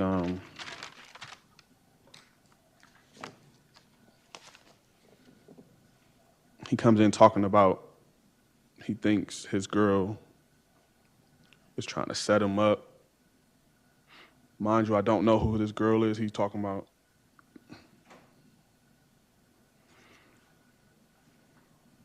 He's talking about some spy app. And I never even seen a spy app, never knew it existed. He was explaining to me, like, yeah, you can clone somebody's phone to see what they're doing on their phone, da-da-da-da. He was like, matter of fact, you got your phone? I'm like, yeah. He was like, let me see your phone. I gave him my phone. He's like, you probably got the same app on your phone. You don't even know it. Angel probably put it on yours. So he's really like bugging out. Like, but I'm not thinking anything of it. Like, I'm just thinking he tripping. So I would say like almost a good hour. He was talking to me about a spy app. And that's when Adam made the comment, like, how did you get over here, bro? He was like, oh, I got Toni in the car. Adam told him to call Toni up.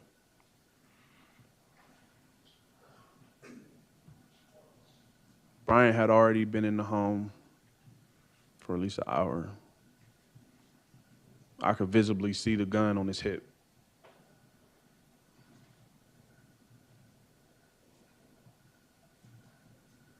But I wasn't thinking anything of it.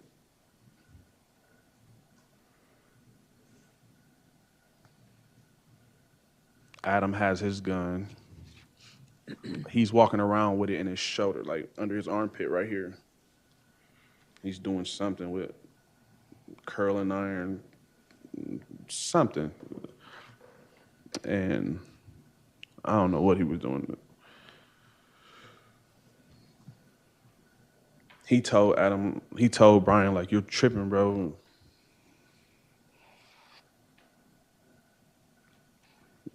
And I told him he was tripping too. I'm like, yeah, I ain't got none of that on my phone. And I told him, like, yeah, I don't even let nobody really see my phone.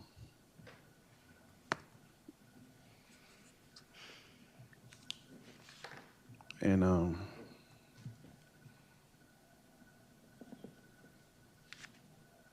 he was looking through it, like he was like, I bet you that app is on here. I bet you it. He's looking through it. I don't know if he found it or not.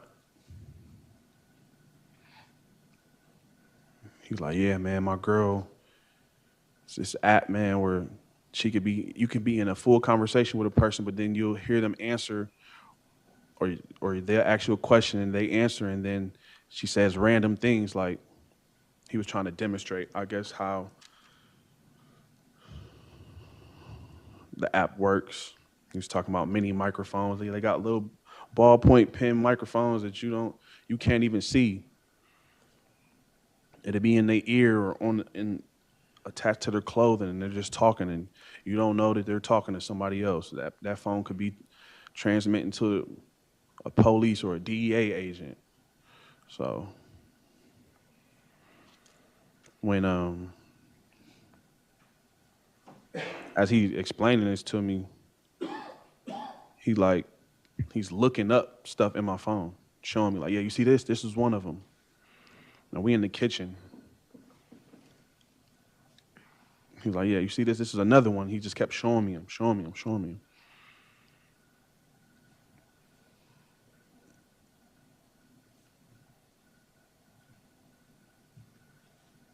And at that time, I'm like, bro, I don't know what you're talking about. You tripping. Give me my phone back. He was like, hold on, wait, I'm about to show you. So he kept looking for the app. In my head, I'm like, man, is you trying to put it on my phone or something? Like, it's not on there. I don't let people see my phone like that.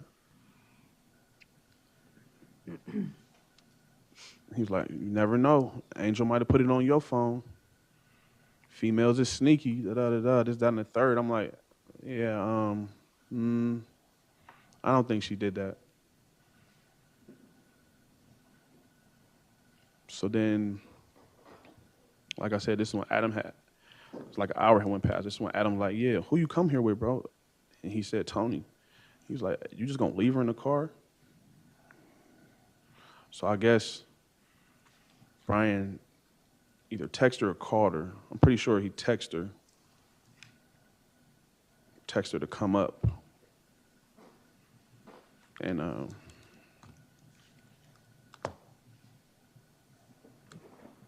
he still had my phone. He got his phone.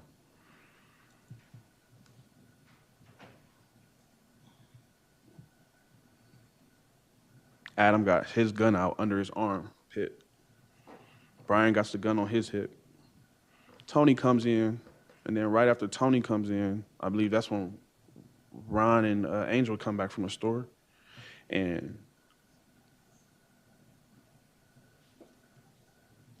he's like still having this conversation. Toni sits down on the far edge of the closest to Angel's room where the hallway is. I got pictures to show, the exhibits, to show you where she was sitting. If I could actually use the... Well, okay, yeah, we'll change it over to dot camera. Then tell Mr. Perry what exhibit you want. Do you have it up there with you?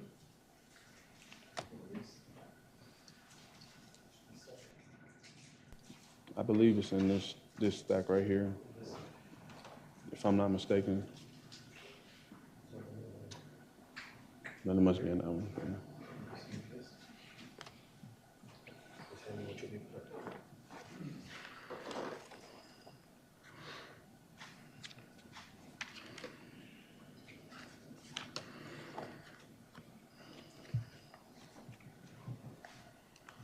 So it's not in this stack. Oh, excuse me, it's right here.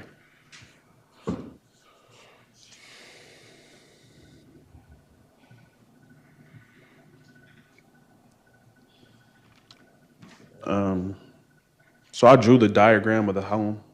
It's all right, have them put it up on the screen, and then you can use the markers on the bottom of the screen to indicate anything you want to point out.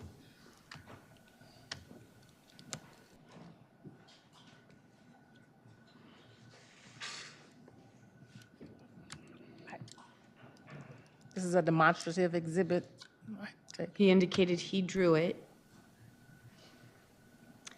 I'm going to indicate it's not to scale, most likely. To the best of my ability. That's fine.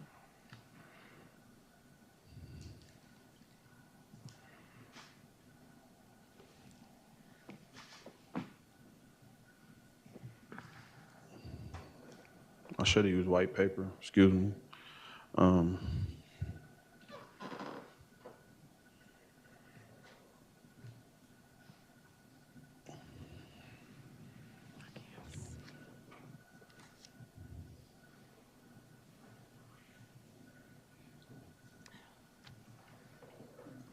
Are you zoomed out as far as possible?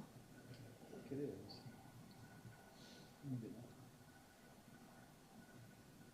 There we go. Now the whole thing's in there.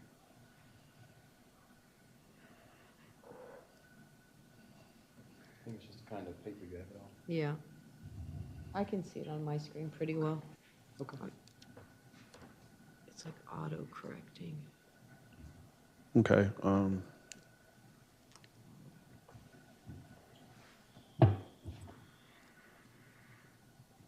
So you said Toni was in the couch closest to Angel's room. Right here. All That's right. Toni. Mm-hmm. Me and Brian were in the kitchen, but we all came and sat down. So Brian's right here. Use an X for where you were. I'm right here.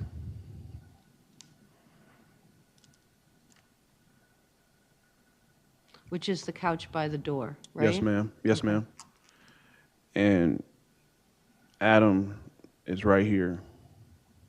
Which is the same couch, but away from the door. Yes, That ma'am. you were sitting on. Yes, ma'am. That's just for purposes of the record, so they people reviewing this may know what you're referring to. Go ahead. Yes, Oh, and we're ma'am. going to mark this as Defense Exhibit J, I think.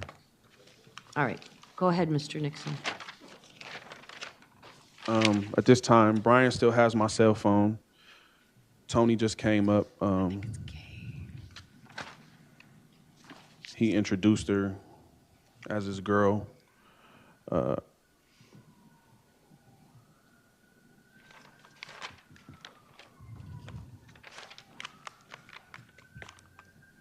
Adam's gun is now sitting on the ledge of the couch, the arm on the couch like this.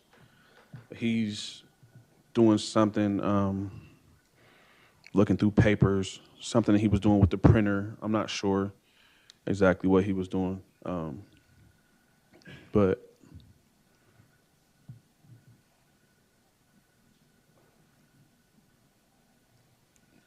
Brian is still talking about this app. And like I said, Angel and Ron had came back from wherever they were doing at the store. They came back. And so I'm where I am. Toni's where she is. Toni has her phone out. And she's like this. She has one arm up like this across her stomach, and she's scrolling, I guess. Now there's a TV right here. This is the table. Adam's gun is right here on the edge of the couch.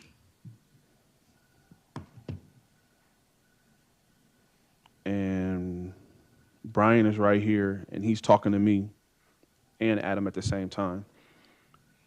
And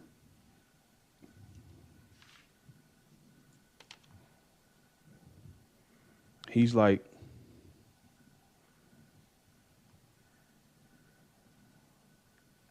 he was saying,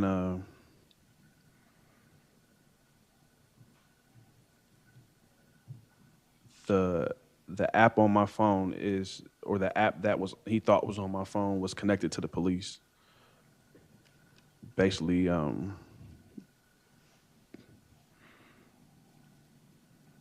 saying that I was the police. I was recording him or recording the household or speaking about things that I didn't have any knowledge of, or asking too many questions, going back to the conversation about my uncle in the car and her people and what they into or whatever. And I'm telling him, like, nah, bro, you tripping. I don't really be into any of that for real. I'm not the police. I don't know about that app. So I asked him for my phone back. He was like, hold on, I'm gonna show you. It's on your phone. I bet you it's on your phone. He kept saying, I bet you got that app on your phone. No. Toni isn't saying anything. Like, she's quiet. But she pulls out a weed pen. Mind you, I didn't see Toni smoke anything but a weed pen. Wasn't no drugs. She didn't do anything in front of me. Only thing except smoke a weed pen, a vape. She asked me if I wanted to hit it. I said, yeah. I hit it, and I gave it back to her. I was coughing. And Brian, he kind of looking at her, like side-eyeing her after she let me hit the vape pen or whatever. And he said something to Adam of the nature like, yeah, people be tripping, bro. I don't know what's going on. You gotta watch. People really be the police and you don't even know it. And I see he's like real adamant about this police thing. Mind you, I don't know Adam. I mean, I don't know Brian. I don't know what he's into for real. Never heard of him. Except for when Angel was crying that when we drove Adam over there, and they was making him sound like he was just some aggressive bulldog that was a killer type. And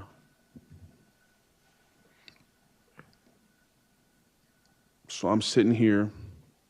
Ron goes in his room, which is right here. Now, Ashley, Ron's company was back there. And she comes out, and she's like right here. And she overheard Brian speaking about this app. Now, there ain't no TV playing, there's no music playing, so the conversation is pretty loud. You can clearly hear what's being said.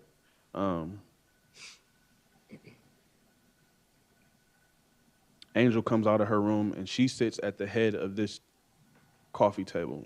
This is her living room, so she sits right here, and she's speaking about, Ashley speaking about, yeah, I've heard about that. I've heard about that app. And so now her and Brian are engaging in the conversation. Mind you, Brian still has yet to give me my phone back. He's adamant and persistent about finding this app in my phone.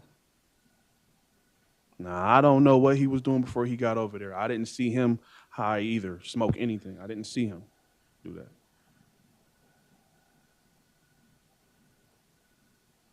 But now I'm starting to get a little aggravated because he's not giving me my phone. But I know he got a gun, so I'm not about to be aggressive.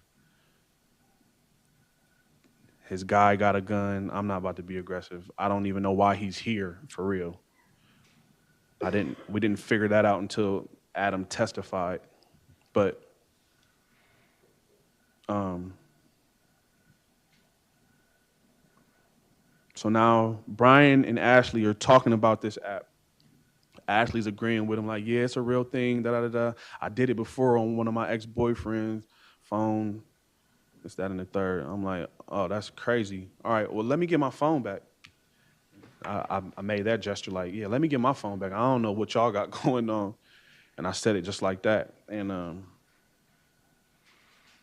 Brian was like, no, hold up. Never know, bro. You might be the police. Like, now you tripping. Where I'm from, you don't call people the police unless you got paperwork or, you know what I'm saying? You just don't do that. So now I'm like, yeah, I'm not the police, but you tripping. I'm gonna need you to give me my phone. And then Angel's right here. Like I said, she's sitting right here. I looked to Angel and I said, Angel, tell him I'm not the police. She laughed. She did a little, like a smirk or some type of laugh or something like, And I look at her like, oh, you tripping. You need to tell him I'm not the police and get my phone back. These your people. She like, this when she looked at me and said, well, there ain't really nothing I can do now. He here. Who is he? That's what I said. Who is he? Like, what do you mean by that? So when I say that and Angel says what she says to me, that was like me saying help. Like, can you clarify with him that I'm not no form of police? And she didn't. Like I said, she said, there's nothing I can do. He here now. And I just didn't understand the comment, the statement she made. And she got up. Angel got up and walked in her room. And Ron came out of his room, and they went in there into Angel's room. And it got eerily quiet again.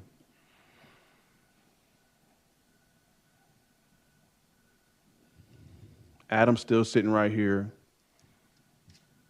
Adam's like, he's engaged, but he's not engaged. He's not saying anything. He's more so paying attention with his eyes, giving me like an undercut thing, like he's looking at Brian. He's looking at me. And I even asked Adam, I'm like, Adam, bro, what's up with your mans? Like, what's up with your dude? Get him. Like, I'm not the police. He was like, I don't know, bro. I don't be in all that spy tech or whatever.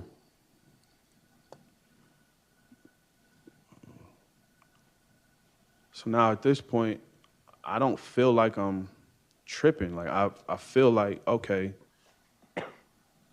you not trying to give me my phone back. That's a problem. You just came in the home, left your girl outside, came up here for an hour straight. Now, I didn't know his girl was outside. But you just came up here for an hour straight talking about a spy app. And you insinuating that people the police. That threw me for a loop. I was kind of threw off about that, like, all right. I need to get my phone and I need to leave because I don't know what he on.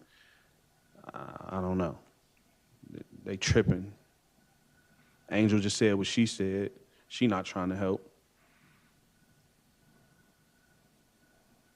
Mind you, this is the same guy that said, oh, I see you with a lot of jewelry. I don't know. In my head, I'm like, I'm putting two and two together. Like, he a weird dude, basically. Weird as ever could be. And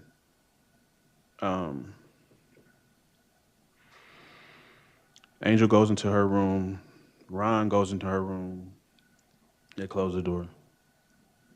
That was weird to me. I'm your company. Adam's your company.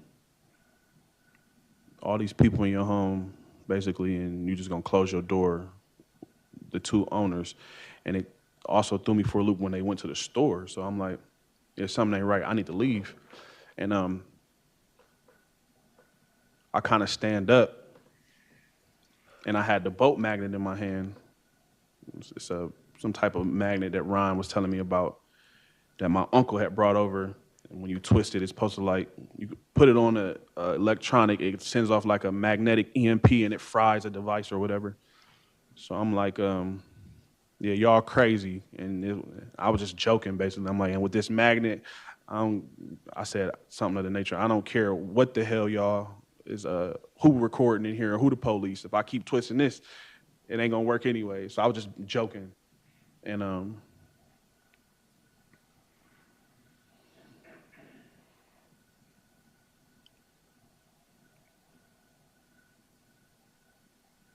I linked over with the magnet, and I was twisting it. And then I set it on the table. I'm like, yeah, bro, but you can give my phone back. And he was like, no, I'm not giving you your phone back. And so it's like more than once he done told me he not giving me my phone back. And I don't know if he gave my phone to Toni to hold or if he tucked it in the couch by her. It looked like he gave it to her. So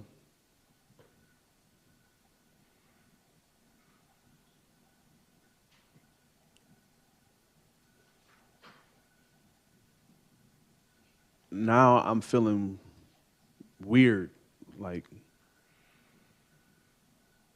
I'm not scared yet. I'm feeling weird though. So I look back at the door, because I'm sitting right here. I look back at the door to see if it was locked, and I'm just about to leave. I was about to leave. And he was like, yeah, I don't think you want to do that. I made a motion like this. I got up out my seat a little bit, and when he said it, it made me sit back down. What you mean? He was like, yeah, I don't think you want to do that. And I'm like, what are you talking about? He's like, I got somebody outside. He's like, you ever been in a situation, he said something of the nature, you ever been in a situation where you don't know what's really going on, but you talking too much, And I'm like, nah, I haven't. So I asked him for my phone again. I'm like, yeah, I'm about to get up out of here. He's like, you're not going anywhere. He was like, he said something of the nature, I got my kids at home. And if you got kids, you're not going to make it to see your kids tonight. And at that time, that's when he pulled the gun out.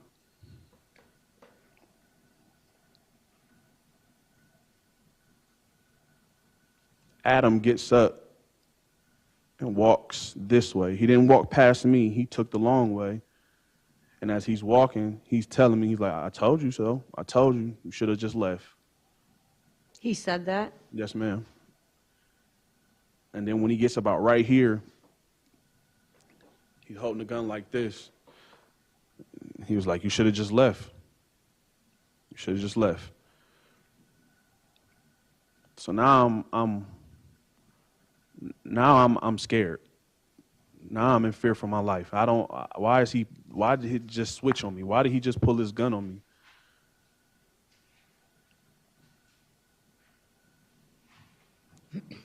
And Brian pulling his gun out, that's on him.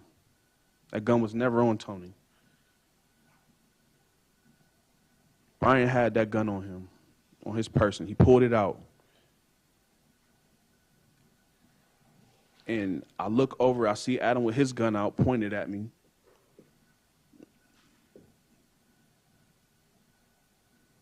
And Brian got his gun out, and he's putting it on the table. And that's when he says again, he said, you don't know what's going on. You've never been in a situation where you just don't know what's going on. And I want to move, but I'm stuck. I want to run, but I'm a deer in the headlights.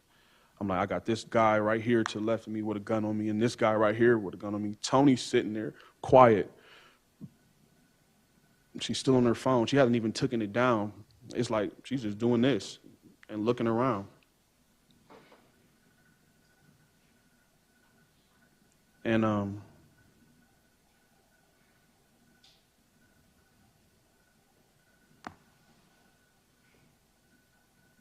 he looked over at Adam again. Brian looks over at Adam. And in him looking over at Adam, I lunged for the gun on the table. But his attention instantly turned back to me, reaching for the gun.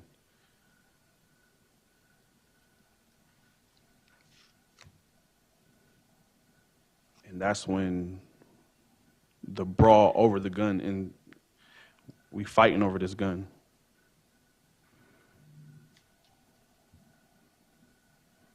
It's not in the holster. The gun wasn't in the holster. It was in the holster when it was on his hip. But when he pulled it out, it wasn't on the holster.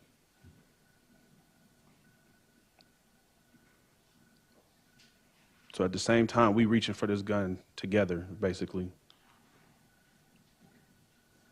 He throwing punches at me. I'm screaming, I'm not the police, I'm not the police. You tripping. Like, I just wanted to get the gun because Adam had just branded his weapon at me. I was trying to leave. They wasn't having that. At this time, we fighting over the gun. This table gets flipped this way. Toni gets up, moves over here. But I'm not really paying attention to her because I'm wrestling with Brian over this gun. So he got his hand on it, I got my hand on it. We throwing punches at each other. He kind of getting over on me. When I mean getting over on me, he's lightweight winning the fight. And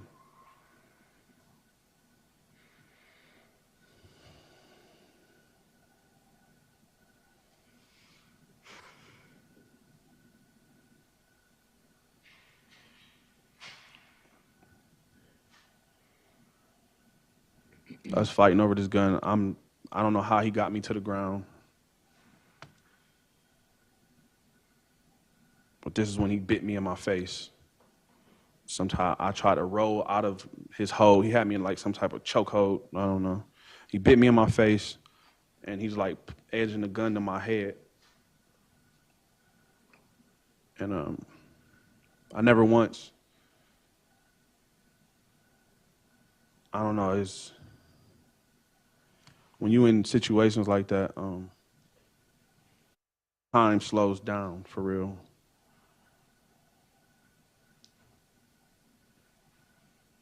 It really does. So I'm not able to pay attention to everything everybody's doing. I just know that I need to get this gun, and if he get it, he gonna shoot me. I know he is.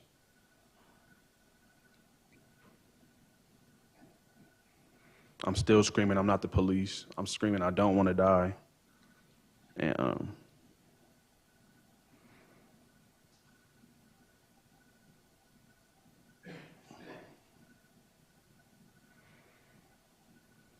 we're fighting over it. He bit me in my face. I have the pictures to show the bite marks that was on my face.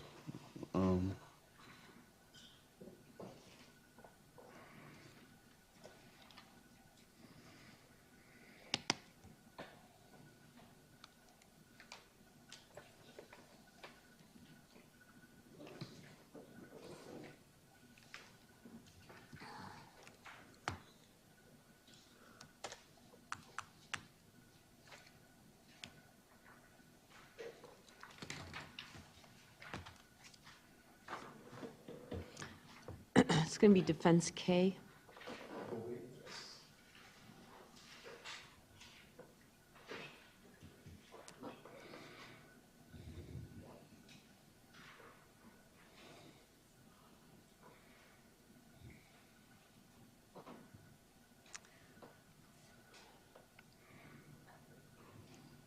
His Go ahead and circle it. Just show me where it's at. his teeth made an impression on my cheek. If we were standing up, I wouldn't have never let him get this close to my face. The only way he was able to bite me like that is because I was face down, laying on my belly, and he had me in a chokehold from the back. But I got the gun like this, and he got the gun. So I guess he was trying to... Don't guess what he's trying to do. Just tell me what happens. From what happened, I believe he was trying to bite me so I would let go of the gun. I didn't let go. And he's punching me. He's punching me. Then he calls Adam. I don't know what Adam was doing the whole time. But I know at this point is when they pistol with me. Adam hit me in the head with the pistol, and the gun went off. Now, can you put the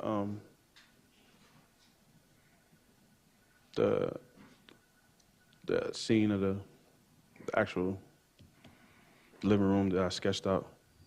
Yes.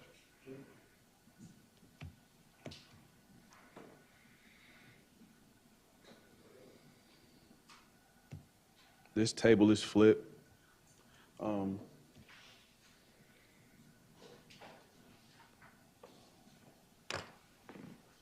have a...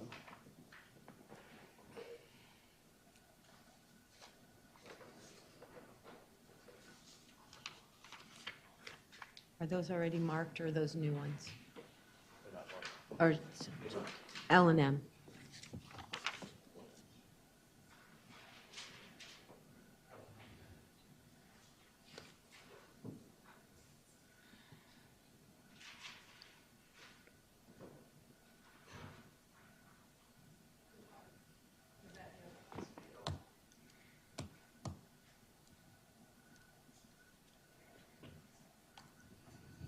As you can see, the table is flipped.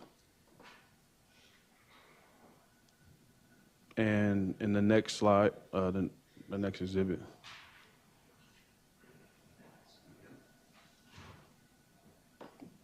we are in this area Me and Brian are fighting in this area. Not so much towards the door, but right in front of where I was sitting at.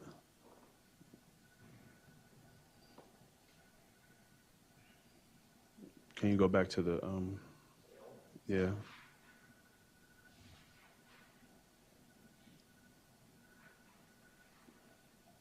So right here about this area is where we're fighting. I'm laying. What happened? Ken Masich. Oh, try.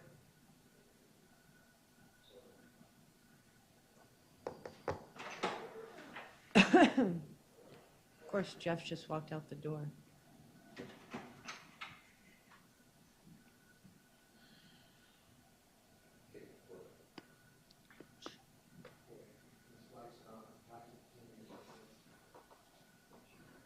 Aha.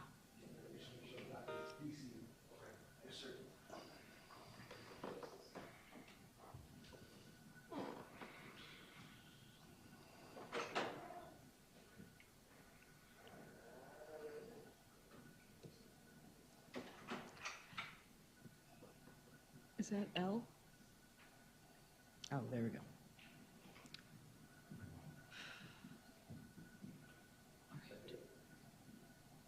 Go ahead, Mr. Nixon. Oh, sorry. There you go.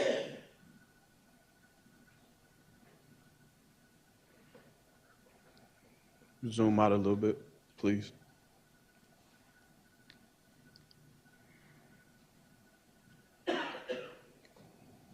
So my head is right here. I'm laying this way though. Your feet towards the other couch? Yes, ma'am. Brian is basically straddled me from the back in the headlock. And that's how he was able to bite me.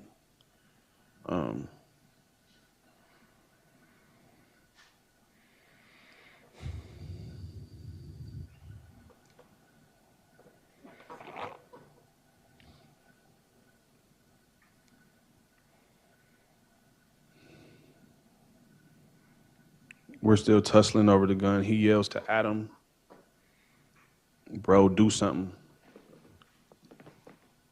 I don't know exactly where Adam was standing, but can you go back to the other slide, the one by the front door?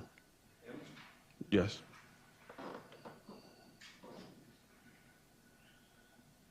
So I'm fighting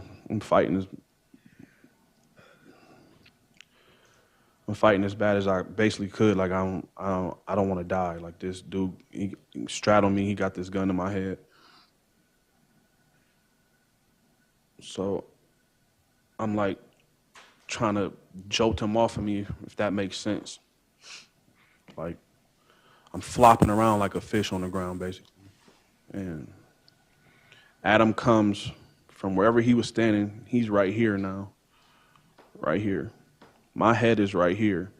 As I'm getting up to raise up, Adam clocks me over the top of the head with the pistol. Like at least maybe 3 times. And on that first clock though, I instantly start bleeding. On the second one, I don't know if his finger was on the trigger when he did it. The gun went off and it went through. If you could put the that back on there, yes, yes. Now in my illustration, I thought it was a .45 caliber because his gun resembled a .45 caliber handgun, ACP, but through his testimony, it's a 9mm.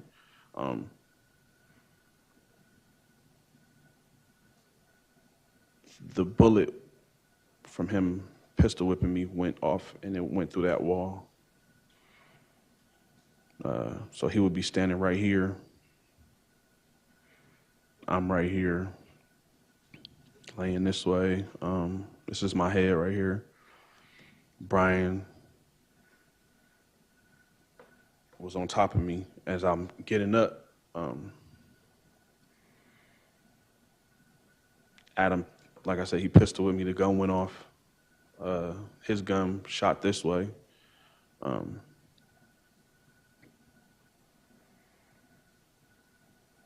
basically giving them a fight for my life. I'm not making it easy for them.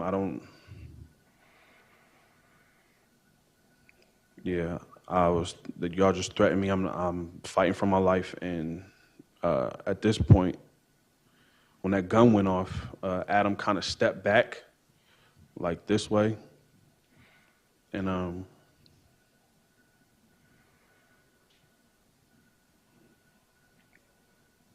I'm bleeding. Brian still got a hold of my wrist and the gun.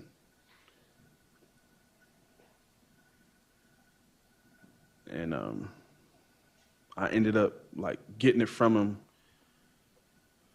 kind of twisting his wrist. Now I'm like laying on my back now. I had a little bit of blood in my eyes from the pistol whipping.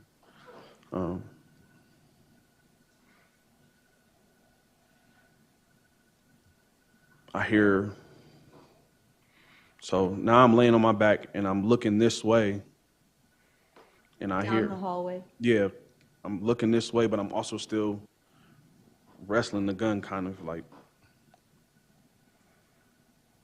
and I see a male come from here and I got hit with a machete on my right side. I still got the mark. But in the pictures that were taken by detectives, it shows the same way as the bite mark on my face is healing, so is the machete cut. It actually went down from here to here and a little bit down my pants. Like I got a mark on my leg as well.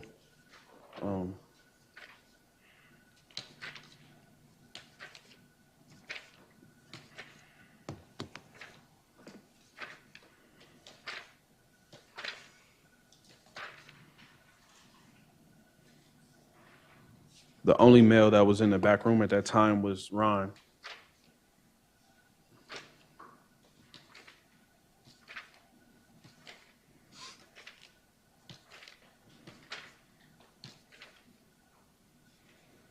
I don't hear Toni. She's not calling for help. She's not calling for the police.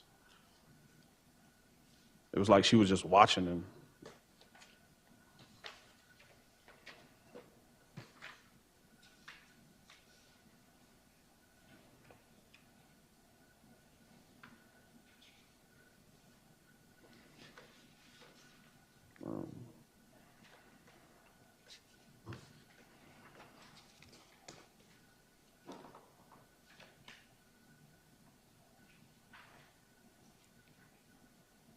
Is it the picture that was taken the same time as the picture of your cheek in the police station? No, it was a picture of me in the interrogation room with my Yeah, shirt off. when the same time they took the picture of your cheek, when the detective came in after they Yes, ma'am. questioned you? Okay. Yes, ma'am. I don't have it. Actually, I might.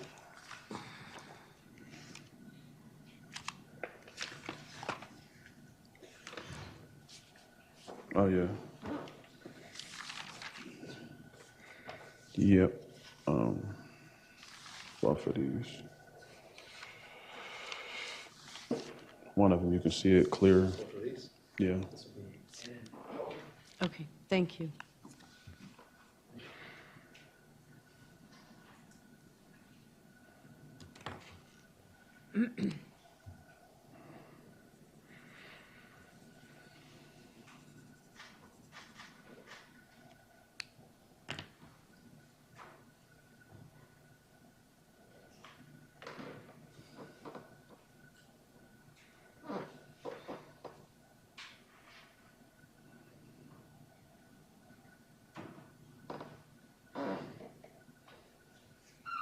Can you maybe darken it?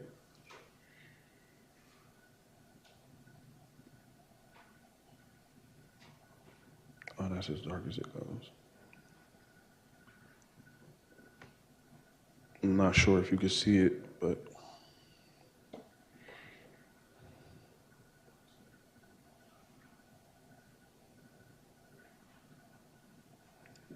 this little line right here, from here to here, and then I also have a mark here where it kind of skipped because of my belt. Like, I was cut. That was bleeding, but I think my clothes were soaking it up.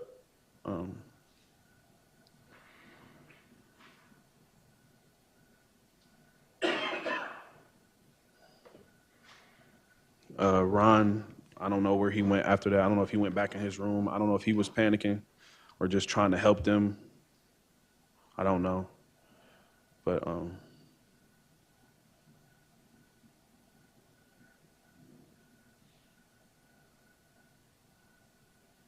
I kind of let go of the gun at that point.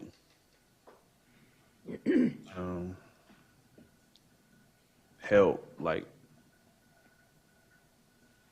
where I was cut at. And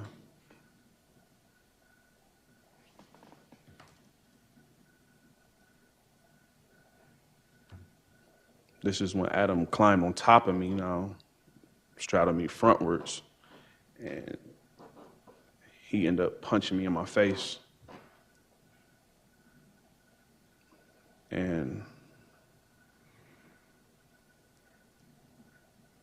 But he had the gun in his hand, like it was like a, I guess you could say he pistol with me too. So. But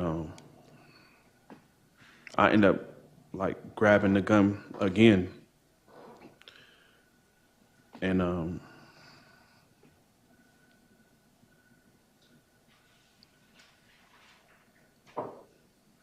we're tussling for it still. I don't know where Adam is standing at this point. Like I said, he just got done pistol whipping me and this gun went off and the bullet went that way. I end up getting the gun, but I'm still laying down on my back. Adam punches me and pushes off. Adam? Brian punches me and pushes off.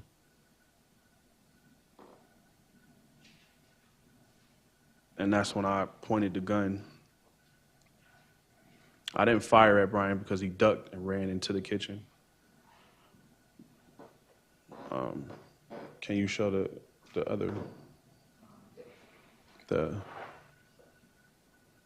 area of the home that I drew? The sketch that I drew.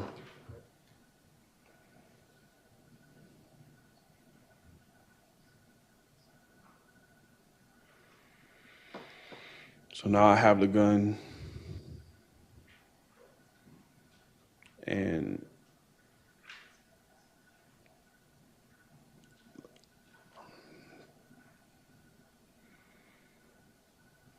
Toni lunged at me.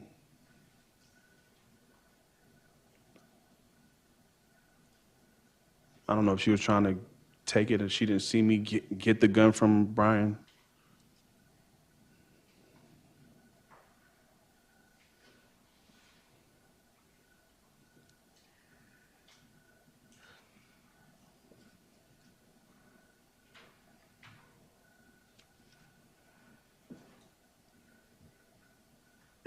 I shot 3 times.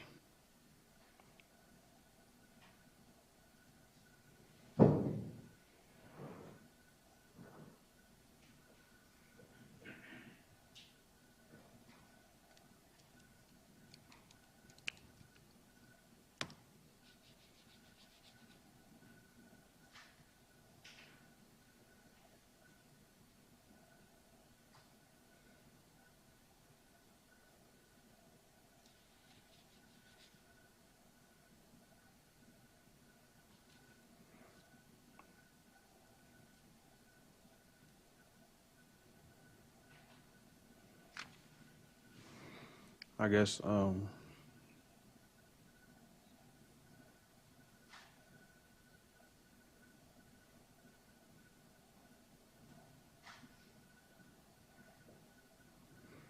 The only way I can really show you is if I demonstrated it.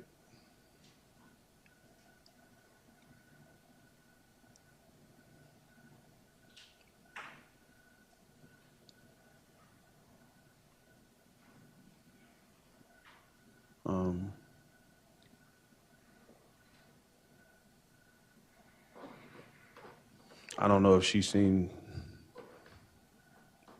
me with the gun. I don't know if she's seen it. Like, I had got it from him, but Brian kind of moved out the way and went into the kitchen in a quick motion. And as he's moving, she's moving in too. I don't know if she was trying to help him, but as she's reaching down, I let 2 shots off, but I'm on my way up. And I guess the 2 shots that I let off, they hit her here and she spent. And as I'm coming up, I shot again. And then I turned to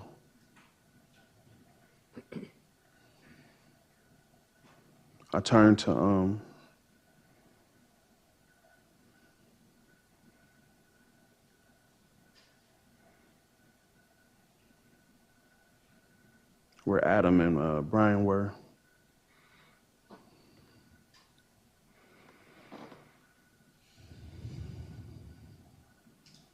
All my shots came this way. Put an X where you were. Pardon me? Put an X where you were.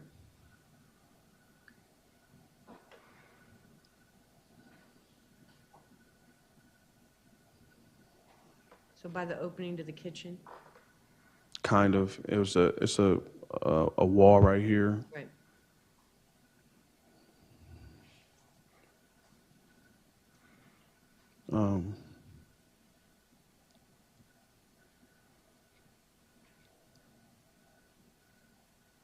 She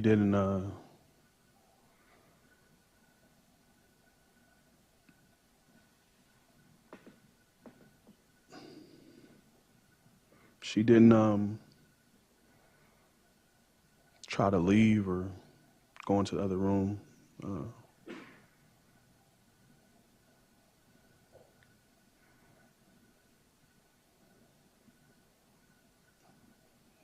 She was trying to help Brian get the gun from me.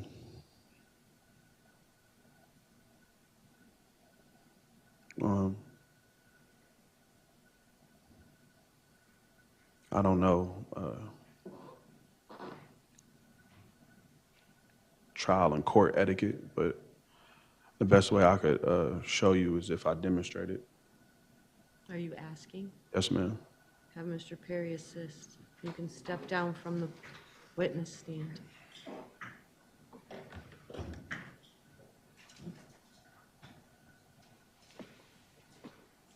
So she was shot.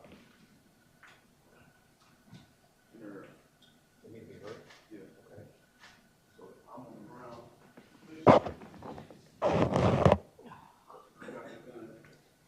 She's reaching down with that. You know what, I can't hear Yeah, you. yes, you just gotta keep your voice up. I'm on the ground. I got the gun from Brian. Brian jolts that way because I got the gun now. She's reaching down for the gun, and I let 2 shots off. Boom, boom, and it turns her that way. But I'm getting up at the same time, quickly, and then that's when I shot. And it went downward.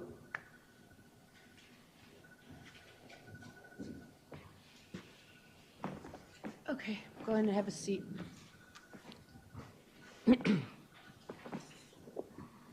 She was more bent down than Mr. Perry was.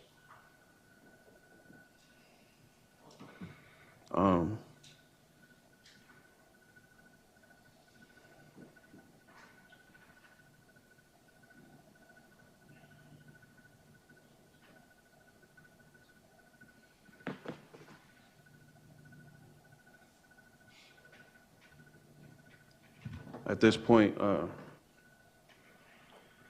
one of his bullets had already went off.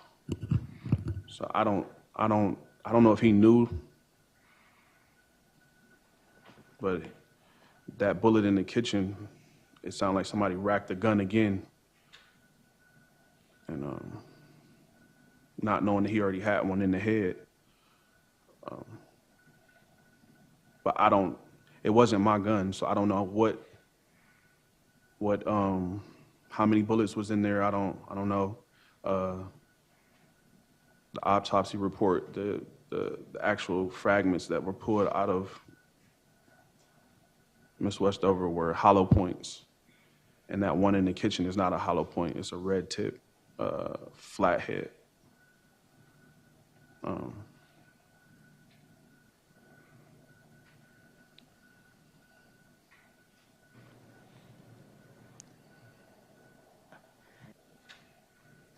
I didn't,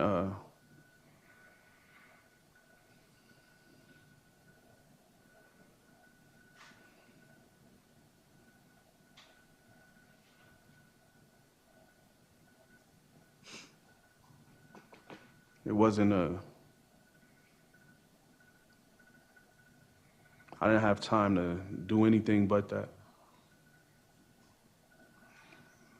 They were in there, excuse my French, kicking my ass.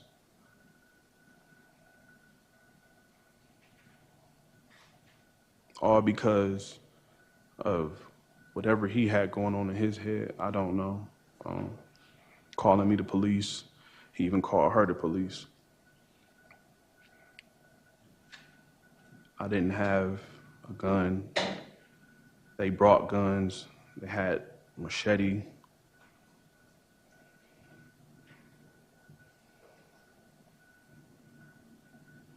When I told the detective they had plastic, I could have mistaken that rollout big sticker as plastic. I wasn't technically on it, but it looked like they were about to roll it out. I mean, you know, it didn't look right. Adam's sight, or that laser that's by the door, when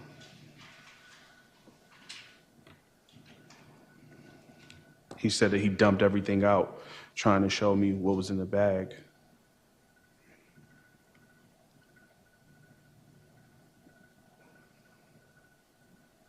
I don't know if Adam called him over there. He was mad that I was having sex with that girl and he was in the living room. Okay, stop, don't speculate. Just tell me what you did or what you believe or what you thought, but don't speculate on what other people thought. Gentlemen, you know the sign in front of the door that says court's in session? It's not a suggestion. So if you leave, you're not coming back in. Go ahead, Mr. Nixon.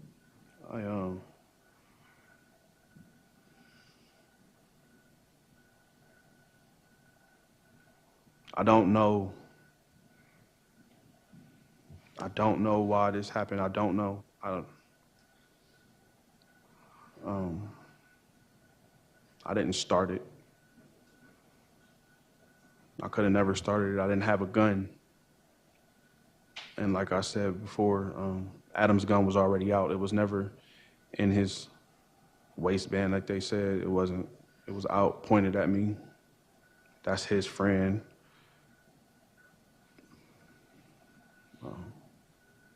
Okay, I'm going to stop you right there. We're going to just take a half-hour break, and then you can decide if that is the conclusion and wrap up your testimony before we've been getting cross-examination. So you can go ahead and step down and have a seat at the table. I am going to indicate, I don't know, Detective Hornacek, did you get a hold of the detective we were referring to? And what is the results? Thank you. And then as for the address that Ms. Easter gave to Mr. Masich regarding where Mr. Gale's parents live, which was 588 Dayton Street, a deputy went to that residence in an attempt to serve notice to appear in court today. There were 3 separate doors. All 3 doors were knocked on, and no one has answered the door. So there has been no service on Mr. Gale. All right, we're going to adjourn till 2 o'clock, and then we will resume.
Um,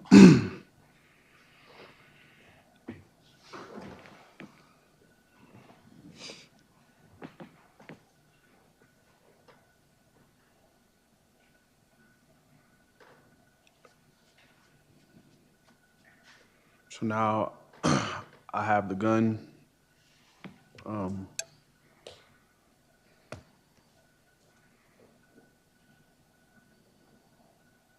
and I believe it was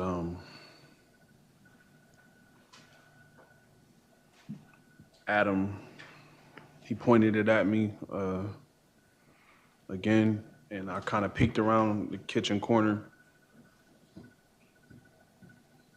He pointed it at me, and I kind of backed away, and so I wouldn't get shot in the face. He proceeded to run.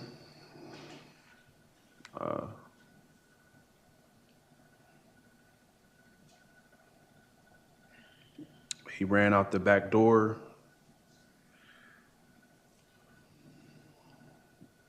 And the back door, which was Ron Cruz's room, the sliding door, he ran out.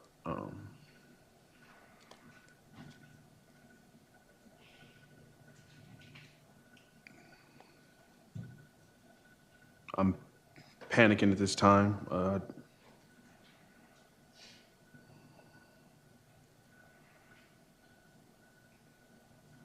Brian follows him. I chase after Brian.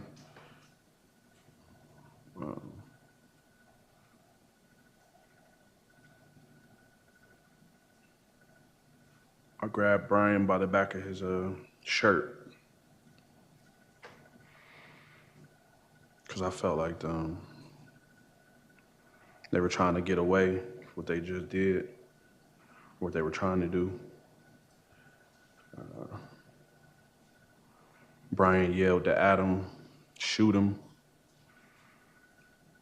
That's when you see Adam reaching in, and Adam reached back in with his gun and pointed it at me again.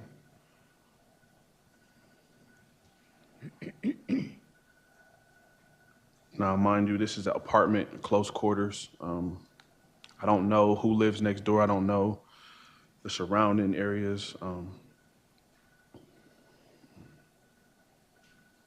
I shot enough times that I felt to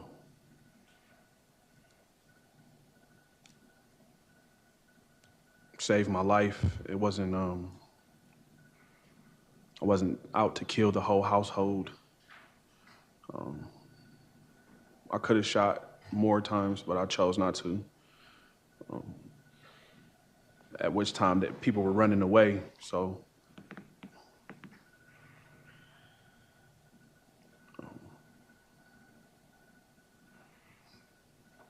I have training as a,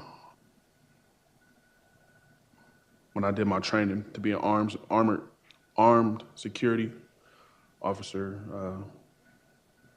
they teach you about your background when shooting, knowing your surroundings, and so I think it kind of clicked in my head, like I can't just randomly shoot everywhere, may stray and hit somebody that wasn't involved in the situation or something like that. So I chose not to shoot.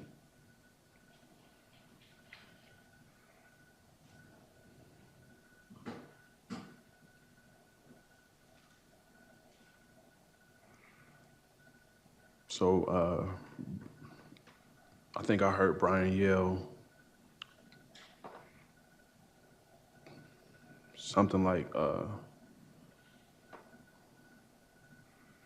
he shot her, call the police. I looked at Angel and I asked her to help again, and she kept asking me, what did I do?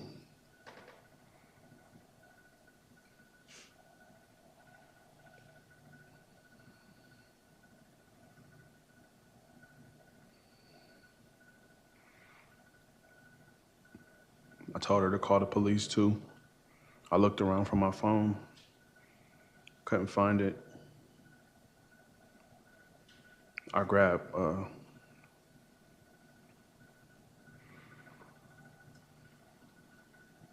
Tony's purse, and that's when I went out the back door as well. And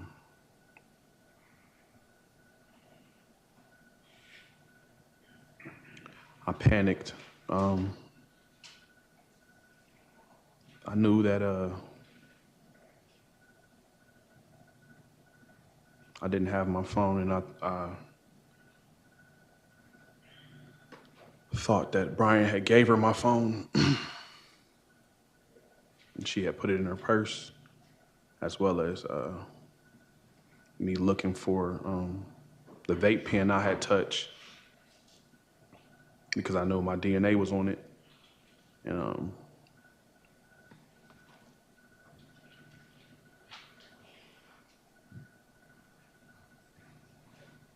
I didn't take anything from the purse. I just left it where it was at. Couldn't find my phone, couldn't find the vape pen.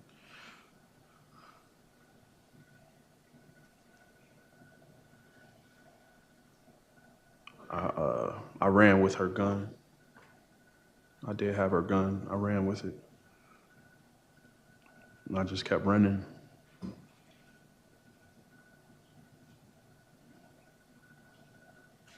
I took the gun because I knew that they went out first, and I didn't know if they were still on BS, maybe shoot me on the way out. I don't know.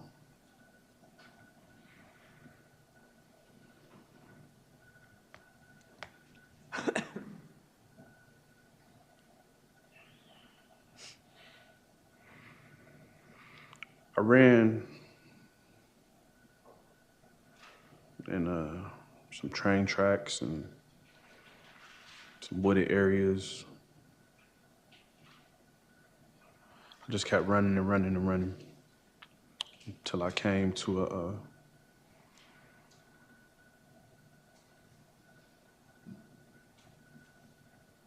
like a junkyard of some sort, and I just hid out till the next morning.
I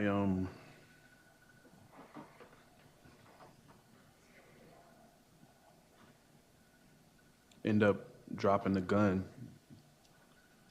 and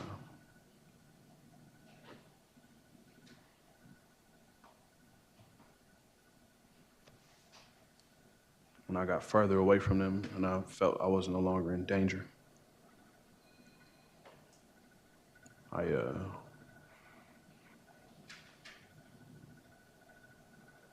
can't tell you where it is. You can or cannot? Cannot.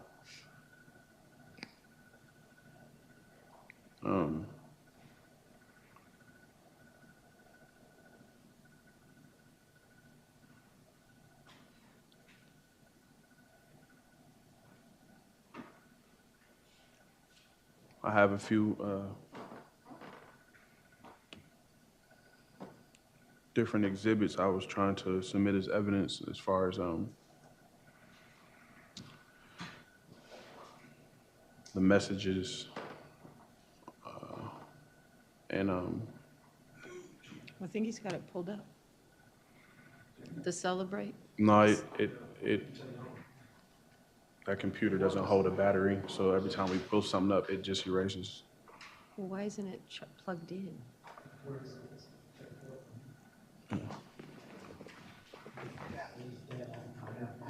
So I pulled it up back there.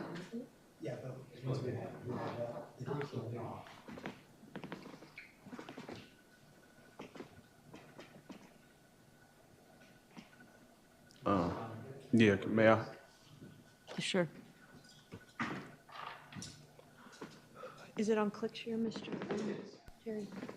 I think you have to go over there though and change that thing to computer or on the main thing back there.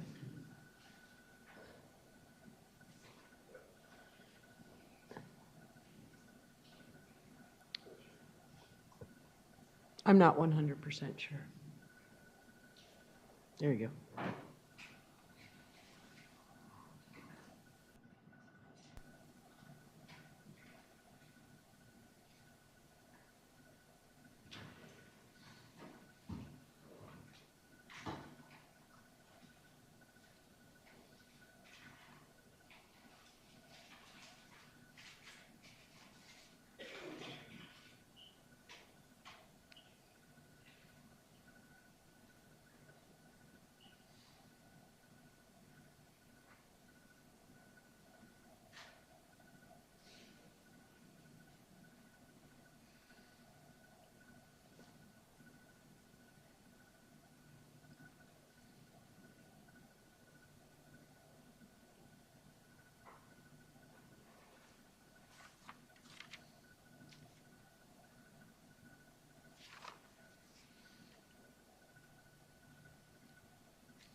Your Honor, this program, Cellubrite, takes a little minute to upload.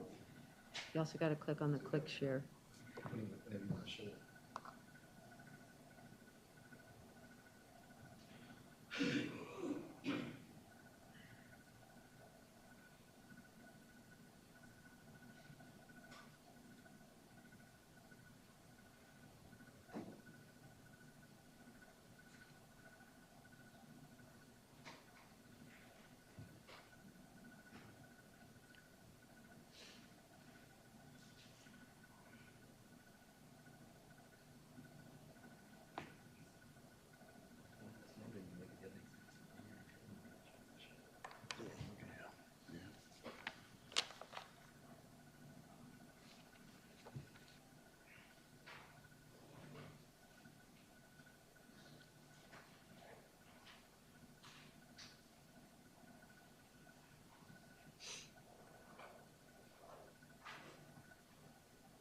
All right.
Your Honor, may I sit here? Yes, you may. I'll make it easier. All right, we're going to call this Exhibit P.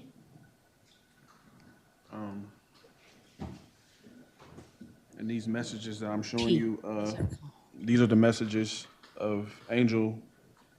Well, let's start with Angel Marie on this is, Angel McClain. all right, and then who's Ink Goat True? True, that's Ink Goat True. That is my account. Facebook? My Facebook name. All right. So just so we know who's speaking to whom when you go through these. But, Yes, ma'am. all right, go ahead. So on July 20th, that would be the day she came and got me from my mother's home. Where you at? I'll bring you a cig, babe. I'm at my mom's. That's me.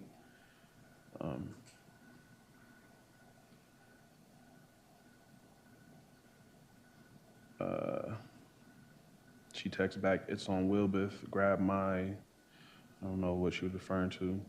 And then she called me. And yeah, so from where you at, I'll come bring you a cig is when she came and got me and picked me up. So it was July 20th to the 25th I was there.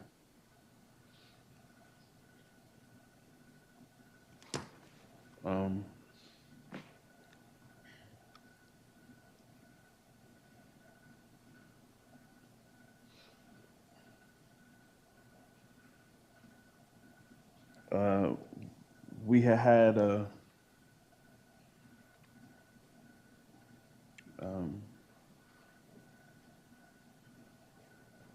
I wouldn't say it was an argument. It was more so I made a statement as I was leaving, and I told her that the next time you shouldn't invite someone to the home if you're intimate with somebody else, basically. Referring to her and Adam, right?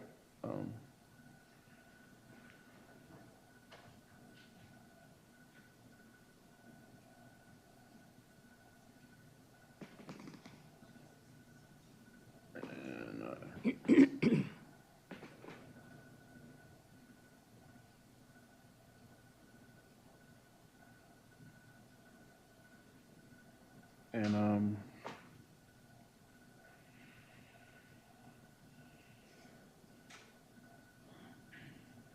yeah, so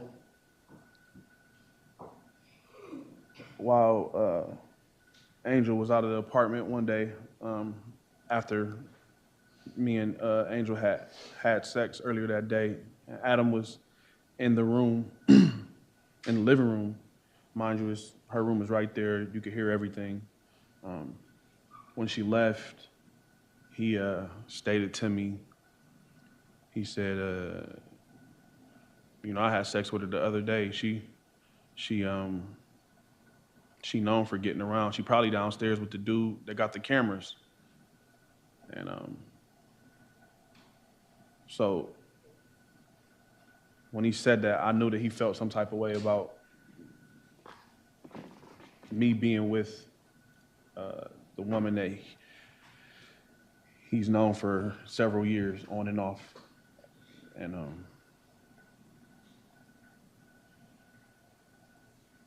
during his during Brian's testimony or his interview with the police, he stated that I was talking crazy and I had felt some type of way about Angel cheating, I guess. But Brian wasn't there at the time, so the only way that he would have known that is if Adam would have told him that. And I never told Brian that, so the only way he would have known that is if Adam would have told him that. Objection, Your Honor. Sustained. Go ahead, Mr. Nixon, move on.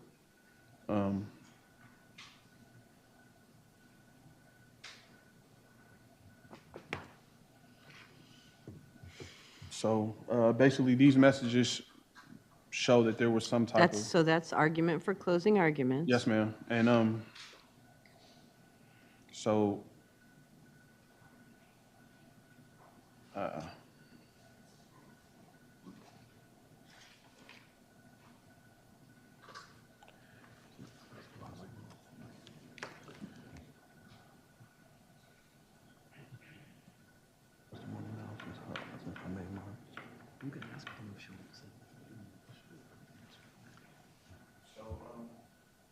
Your Honor, in my testimony I gave today,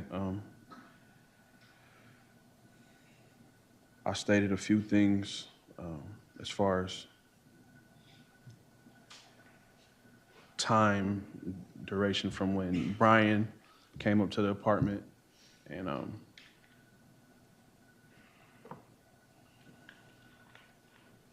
his demeanor when he came in the apartment and the actions that he did. I would like to play Adam Wright's interview with the police. I'm not going to permit that. I mean, I've heard your testimony, I heard his testimony, I heard Adam Wright's testimony. It's my decision or my, I guess, responsibility as the trier of fact to make those decisions. But you cannot impeach. I think that's what you're trying to do. No, ma'am. I was just, I was basically trying to, he did say different things to the detective, what he said on the stand and what he said on the stand, but what I was basically trying to do was prove the validity of some of the things that I said in my Which you cannot use extrinsic evidence to corroborate your testimony. So it's just, it's not permissible. So that request is denied. What else do you have, Mr. Nixon, on direct examination of yourself? I have my OPATA certificate. Identify it, please, and mark it as MNOP. Q? Yeah. Exhibit Q, I guess? Yes. What was the O and P? P was the flash drive we just showed the texts. P was the celebrate. I missed N and O. What's N and O? So this is Okada is Q. This will be Q.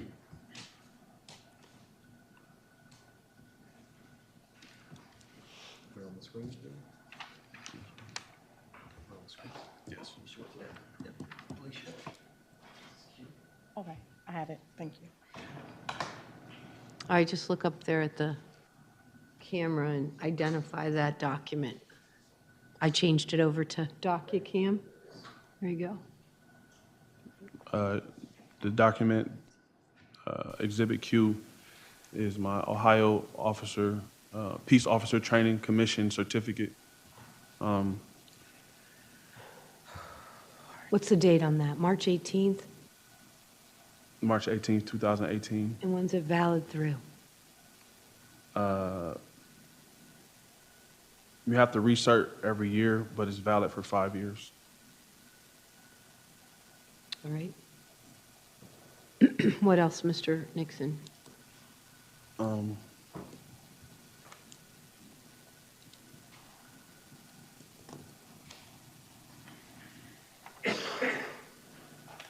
I would also like to submit the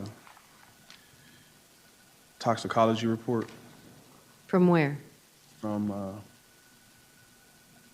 the forensic lab of, Ms. Westover? yes, ma'am. Is that included in your autopsy report?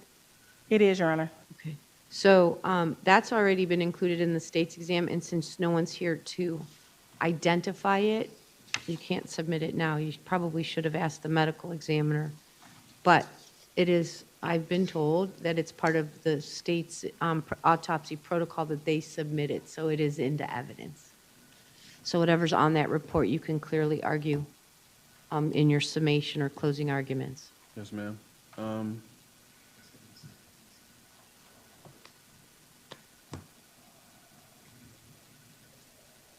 I don't believe we had anyone come in and testify about the BCI report, which states my DNA wasn't on anything. So I was wondering, am I still able to submit it as evidence? Someone testified. The detective testified. Detective Your Honor. Hornacek, yeah. Are you prepared to stipulate to the BCI report? That is fine, Your Honor. All right, that'll be PQR, Exhibit R. And the state is prepared to stipulate to the authenticity of that report. Yes, ma'am. And, Oh. how we doing now? And, yeah. This is a live cartridge that was found in the kitchen. You're marking that photograph as Exhibit S? Yes, ma'am. And, Exhibit S basically shows that, Don't tell me what it shows. Just tell me what it is. It's a it's picture of a bullet. live round, Yes, right? ma'am. With a red tip on it? yes, ma'am. Okay. Yes. Did you see that Yes, Your cartridge Honor. in the, no, not you, Mr. Nixon. Pardon Did me. you see that cartridge in the house before that picture was taken? No, ma'am. Okay. Thank you. All right, anything else? Any other exhibits?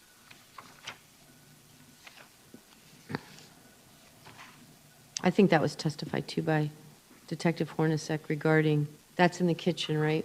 Yes, ma'am. Yes. Okay. I was making reference to the cartridge with the red tip Right. is a, Well, that's for argument. And you've already testified about it, so I understand that. So okay. And then, what's that? this is the projectile recovery from, This is going to be you. Is that pictures from the, I'm sorry, T. Is that from the autopsy? yes, ma'am. Part of the medical examiner's PowerPoint. Mm-hmm. Okay.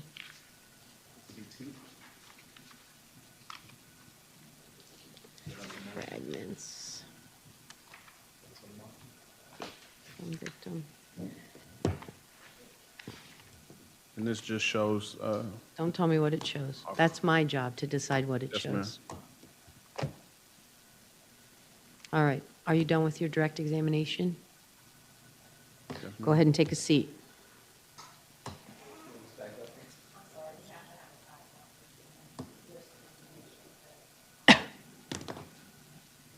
Well, then we all better go back in here in the jury room. Terry, come on back. We're going in the back room for a minute.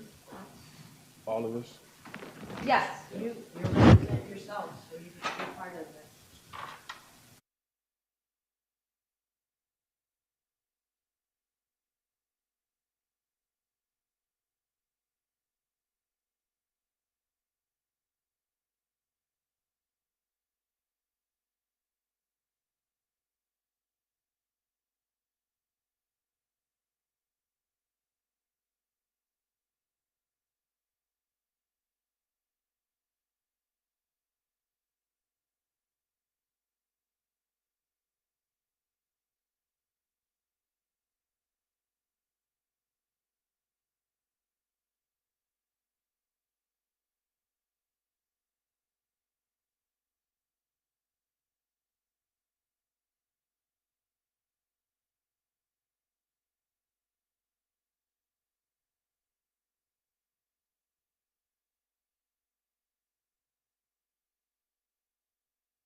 Mr. Nixon by the state of Ohio.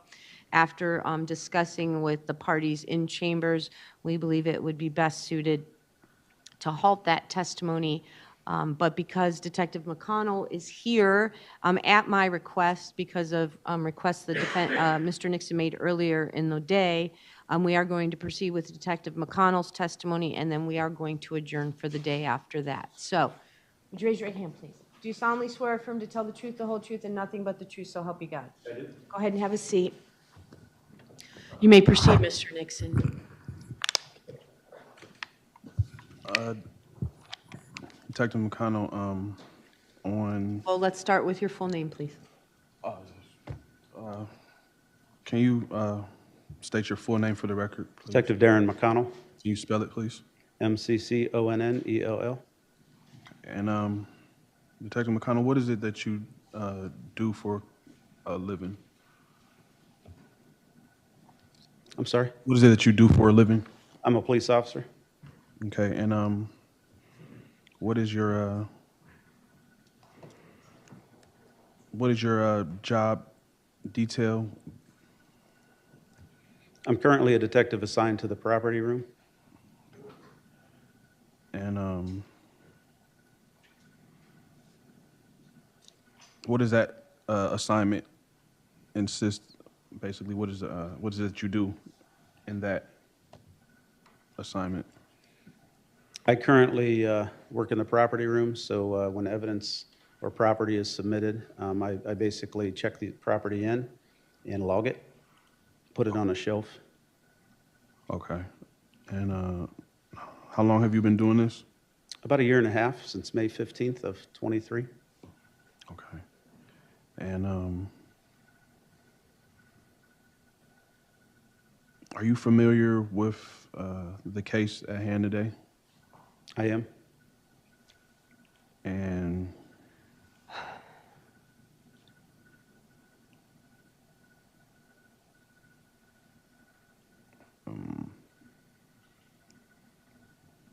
do you have any recollection of interviewing me? Yes. And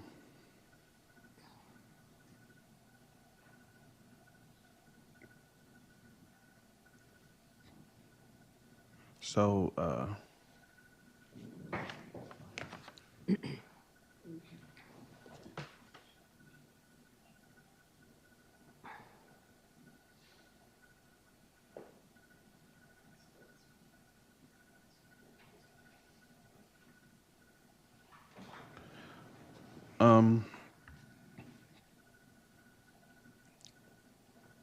So, you say you're in charge of submitting evidence, and in this case, are you familiar with the evidence? I'm not in charge of submitting evidence now. I'm assigned to the property room, Oh, excuse me. And so I check in evidence when people bring it in. okay, so you checked the evidence in. Are you familiar with the evidence that was checked in on this case? I did not check it in that case. Okay.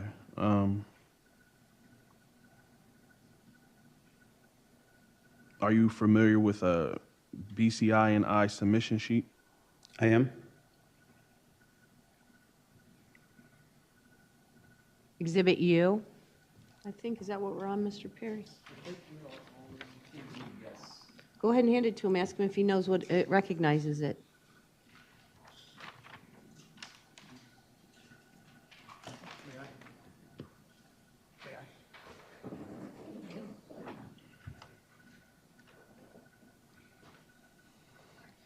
Detective McConnell, can you identify that sheet? Yeah, this is our BCI submission form. And are you able to visibly see the highlighted paragraph? I am. Can you read for the court what it says? Toni Westover was shot and killed inside the apartment at 2260 Maryland Avenue. The suspect and several witnesses were inside of the apartment when the homicide took place. The suspect fought over the gun and holster prior to the victim being shot. The suspect grabbed the victim's purse before running from the apartment. He dropped the below purse in the backyard as he ran. And I guess my question would be, was it you that submitted this, that submission sheet? Yes, And was it you that wrote that, what you just read? yes. And I would like to know, or like you to state for the court, where did you come about finding that information? In that paragraph, Yes. that was based on the statements we received that night and also the evidence and its locations. And when you said statements, those were statements from on the actual murder scene, Correct. or the alleged murder scene.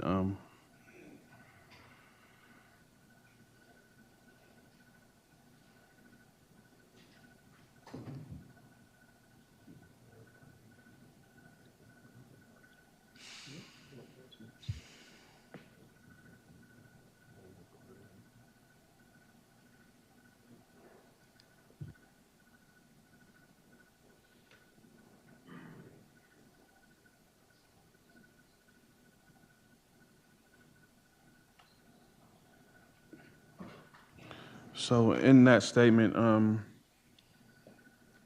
you said you got it from interviews on the scene that night, correct? Correct. And this narrative was told to you by, would you know who? I'm sorry? Whoever Who told you there was a struggle for the gun? The witnesses that we spoke to. And who were they? There were several different witnesses, not necessarily people that I spoke to. This is just a brief synopsis that we're submitting to BCI, asking them, explaining a quick story as to what happened. Okay. So it's not a very detailed, oriented statement from the witnesses. It's just all that information combined in a synopsis. So those, that statement given was from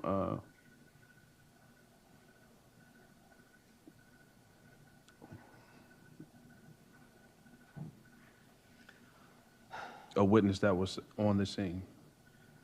A combination of the witnesses' statements, yes. Okay. No further questions. That was it. Any cross, Miss Easter?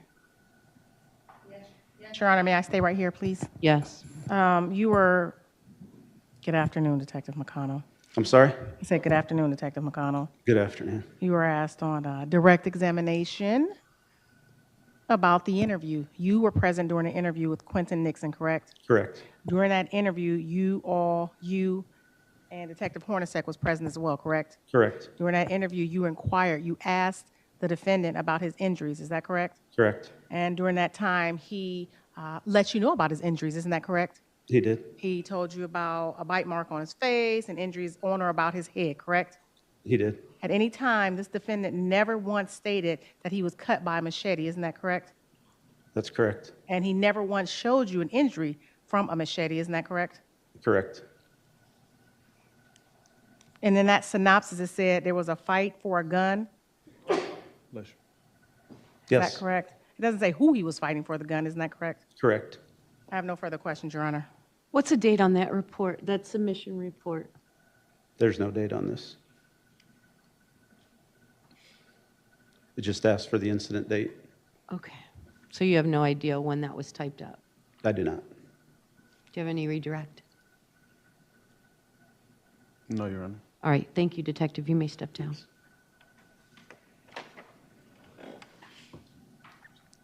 All right, so pursuant to what I've already put on the record, it's 3 o'clock. We're going to adjourn for the day. And Ms. Easter, did I hear you're here today, tomorrow, and Friday morning, correct? I'm here tomorrow, and I could have No, made myself. I understand that. I'm just thinking maybe I will have Mr. Nixon brought over tomorrow, just so we can get an update, and then we can also get a list of what needs to be done. Now, Mr. Perry won't be here, but if you need the assistance of an attorney, I will get you one. Your Honor, I would also like to go over evidence as well. So until you rest, your exhibits don't get admitted. So technically, you haven't been cross-examined, and if there's one or two more witnesses that you may call, then at the end of your case, you'll move those exhibits into evidence. So you'll keep those until your case is rested, and then we'll talk about your exhibits. Yes, ma'am. Okay? All right, so I'm gonna have him brought over tomorrow after lunch. That gives you all the morning to kind of maybe get some information, and then we'll at least have an update. Yes, Your Honor. You want to do around 1? Yes, please. Okay. All right, we're adjourned. Thank you.